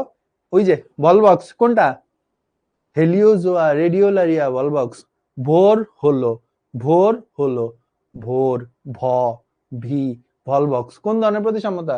চট্টগ্রাম বোর্ডে আসছে 23 সালে। গলীয় প্রতিসাম্যতা। কোন ধরনের প্রতিসাম্যতা? গলীয় প্রতিসাম্যতা। আচ্ছা, এরপরে কিছু খুচরা খুচরা জিনিস আছে, যেমন একটা আছে খণ্ডকায়ন। খণ্ডকায়নটা আমি আজকে পড়াবো না, নেক্সট ক্লাসে আমি তোমাদেরকে খণ্ডকায়ন আর অঞ্চলায়ন এই দুইটা একসাথে, খুবই ছোট টপিক, আমি এই দুইটা টপিক একসাথে পড়ায় দিব, টেনশন নিও না, আমরা মনে করাই দিও। হ্যাঁ, আচ্ছা, উপাঙ্গ বলে একটা টপিক আছে। উপাঙ্গ হচ্ছে কি, যেমন আমাদের হাত পা, তোমরা হচ্ছে ঘাস ফড়িং এর অ্যান্টেনা দেখছো, তারপরে চিংড়ি মাছের হচ্ছে সামনের দিকে অ্যান্টেনা থাকে, ঠিক আছে। এরপরে হচ্ছে কৃমির থেকে হচ্ছে এরকম হাতের মতো বের হয়, যোগ কেঁচোর থেকে হচ্ছে এরকম হাতের মতো ছোট ছোট সিলিয়া বলে এগুলাকে, এগুলা বের হয়। এগুলা সবই হচ্ছে কি উপাঙ্গ। হাইড্রার থেকে আমরা পড়বো নেমাটোসিস্ট বের হয়, যেগুলো আমাদের হাতের মতো, ঠিক আছে, যেগুলো আমাদের হাতের মতো কাজ করে। বা বিড়ালের পা, এগুলাও কি উপাঙ্গ। এগুলা সবই আসলে কিসের মধ্যে পড়ছে? উপাঙ্গের মধ্যে পড়ছে। এই ইম্পর্টেন্ট কিছু না, যখন আমরা প্রত্যেকটা পর্বের বৈশিষ্ট্য পড়তে যাব তখন এর মধ্যে কভার হয়ে যাবে। হ্যাঁ, আচ্ছা, এরপরে আছে প্রান্তিকতা। প্রান্তিকতা মানে হচ্ছে এই যে, যেমন এই যে আমাদের সামনের অংশ, পিছনের অংশ, সম্মুখ তল, পশ্চাৎ তল, এই যে এটা সম্মুখ তল, এটা পশ্চাৎ তল, ঠিক আছে। এরপরে হচ্ছে এই যে পিঠের অংশকে বলা হচ্ছে পৃষ্ঠীয় দেশ, সামনের অংশকে বলা হচ্ছে অঙ্কীয় দেশ, ঠিক আছে। লাগবে না, এমনি বইয়ের মধ্যে দিয়ে রাখছে। ইন্টারে যখন মেডিকেল আল্লাহ যদি বাঁচা রাখে চান্স পাও তখন লাগবে। হ্যাঁ, পরীক্ষায় প্রতিসাম্যতা কত প্রকার দিব? এটা জীবনেও আসবে না, যদি আসে 5 প্রকার দিবা, আর যদি 5 প্রকার অপশন না থাকে তাহলে 6 প্রকার দিবা। আচ্ছা, তল হচ্ছে ওই যে, তল হচ্ছে ওই যে, এটা বললাম যে পৃষ্ঠীয় তল, পিছনের অংশকে বলে পিঠ থাকে এই জন্য পৃষ্ঠীয় তল, সামনের অংশকে বলা হচ্ছে অঙ্কীয় তল, ঠিক আছে। বা আমাদের এই যে সামনের অংশে মুখ থাকে এই জন্য মৌখিক তল, পিছনের অংশে মুখ থাকে না এই জন্য বিমৌখিক তল। হ্যাঁ, সামনের অংশে মুখ থাকে মৌখিক তল, পিছনের অংশে মুখ থাকে না এই জন্য এটাকে বলে বিমৌখিক তল। আচ্ছা, এরপরে আছে সংবহনতন্ত্র, মুক্ত রক্ত সংবহনতন্ত্র, বদ্ধ রক্ত সংবহনতন্ত্র। এটা আমরা মলাস্কা, অ্যানিলিরা, আর্থ্রোপোডা যখন পড়বো তখন ভালো মতো পড়ায় দিব, এটা এখানে রিলেভেন্ট না, ওইখানে ভাইয়া সুন্দর করে পড়ায় দিব, এই নেক্সট ক্লাসে বা তার পরের ক্লাসই পড়বা, সমস্যা নেই।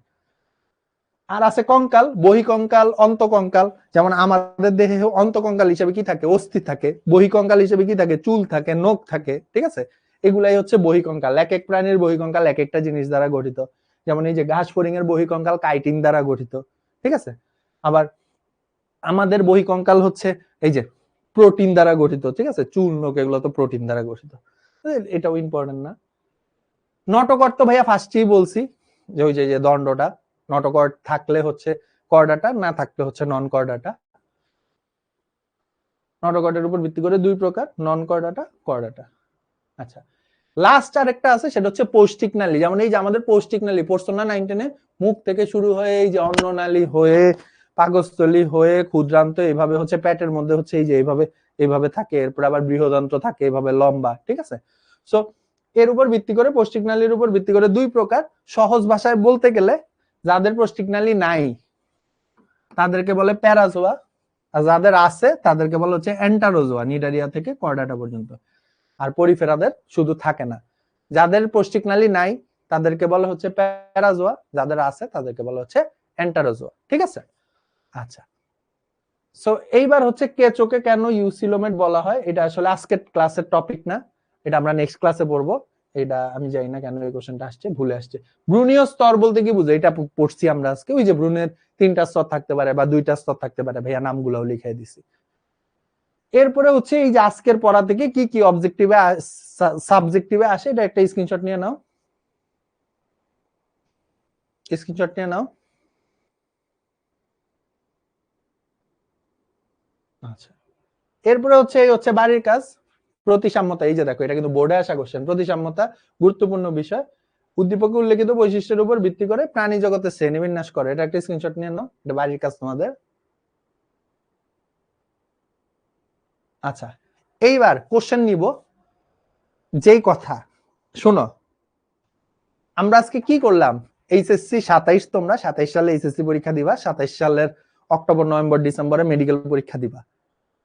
আজকে আমি তোমাদেরকে যেই ক্লাস নিছি, শোনো ভালো মতো, যেই ক্লাস নিছি এই ক্লাস যদি তুমি ভালো মতো মনে রাখতে পারো, তুমি একাডেমিকে ভালো পারবা আলহামদুলিল্লাহ, সরি একাডেমিকে ভালো পারবা আলহামদুলিল্লাহ, পারবা খুব ভালো মতো, ওইটা নিয়ে আমার কোনো ইয়ে নাই। কিন্তু আজকের ক্লাস যদি তুমি ভালো মতো মনে রাখতে পারো, ঠিক আছে, আজকে যে ক্লাসটা আমি নিছি এই ক্লাসটা কিছুদিন আগে হচ্ছে আমি মেডিকেলের ব্যাচে নিয়ে আসছি।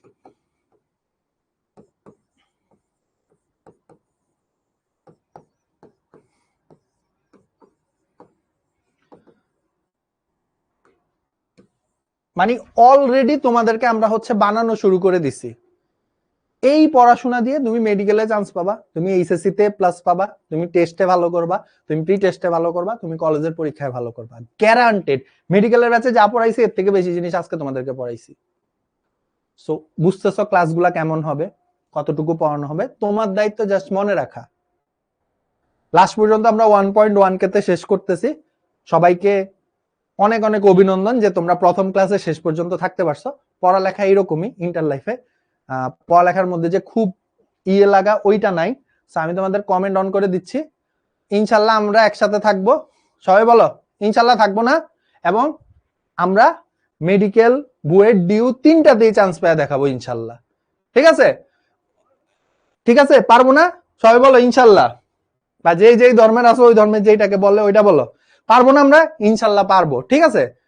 মেডিকেল, বুয়েট, ডিএমসি সব হচ্ছে, বুয়েট, ডিএমসি, ডিউ সব ক্র্যাক করে তোমরা দেখাবা ইনশাল্লাহ। আজকে যে ক্লাস নেওয়া হয়েছে পুরা ওই, আমরা বায়োলজি ফার্স্ট পেপারও যেই ভাইয়া পড়াবে এক্সাক্ট সেম ভাবে পড়াবে, ফিজিক্স কেমিস্ট্রিও যেই ভাইয়ারা পড়াবে এক্সাক্ট সেম ভাবে পড়াবে। আমাদের সাথে থাকবা, জাস্ট পড়াটা দিনেরটা দিনে শেষ করবা, ইনশাল্লাহ আমরা পারবো।